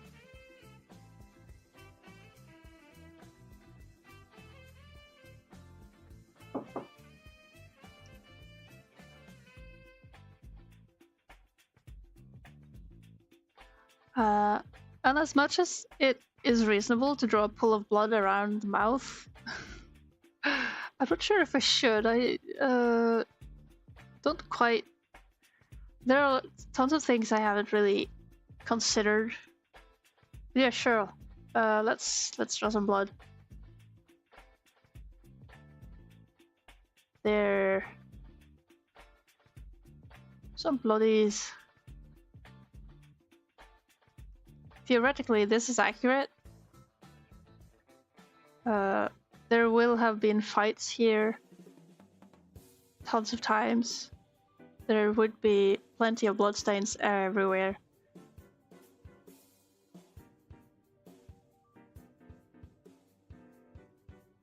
But I don't know if even the...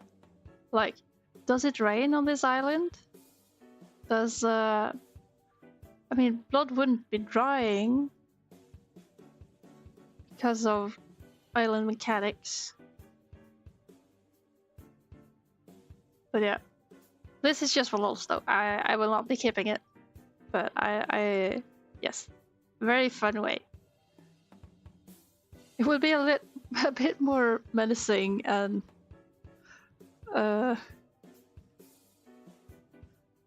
ill-seeming. I don't think they would approach if it was this bloody. This isn't even a lot of blood, or well, probably a few liters. This guy's dead. Woo. Oh, he got mangled. Oh no. All this blood. Terrible. yeah, I don't know. There's certain mechanics of this island I will just not address. But yeah, it's time to end the stream.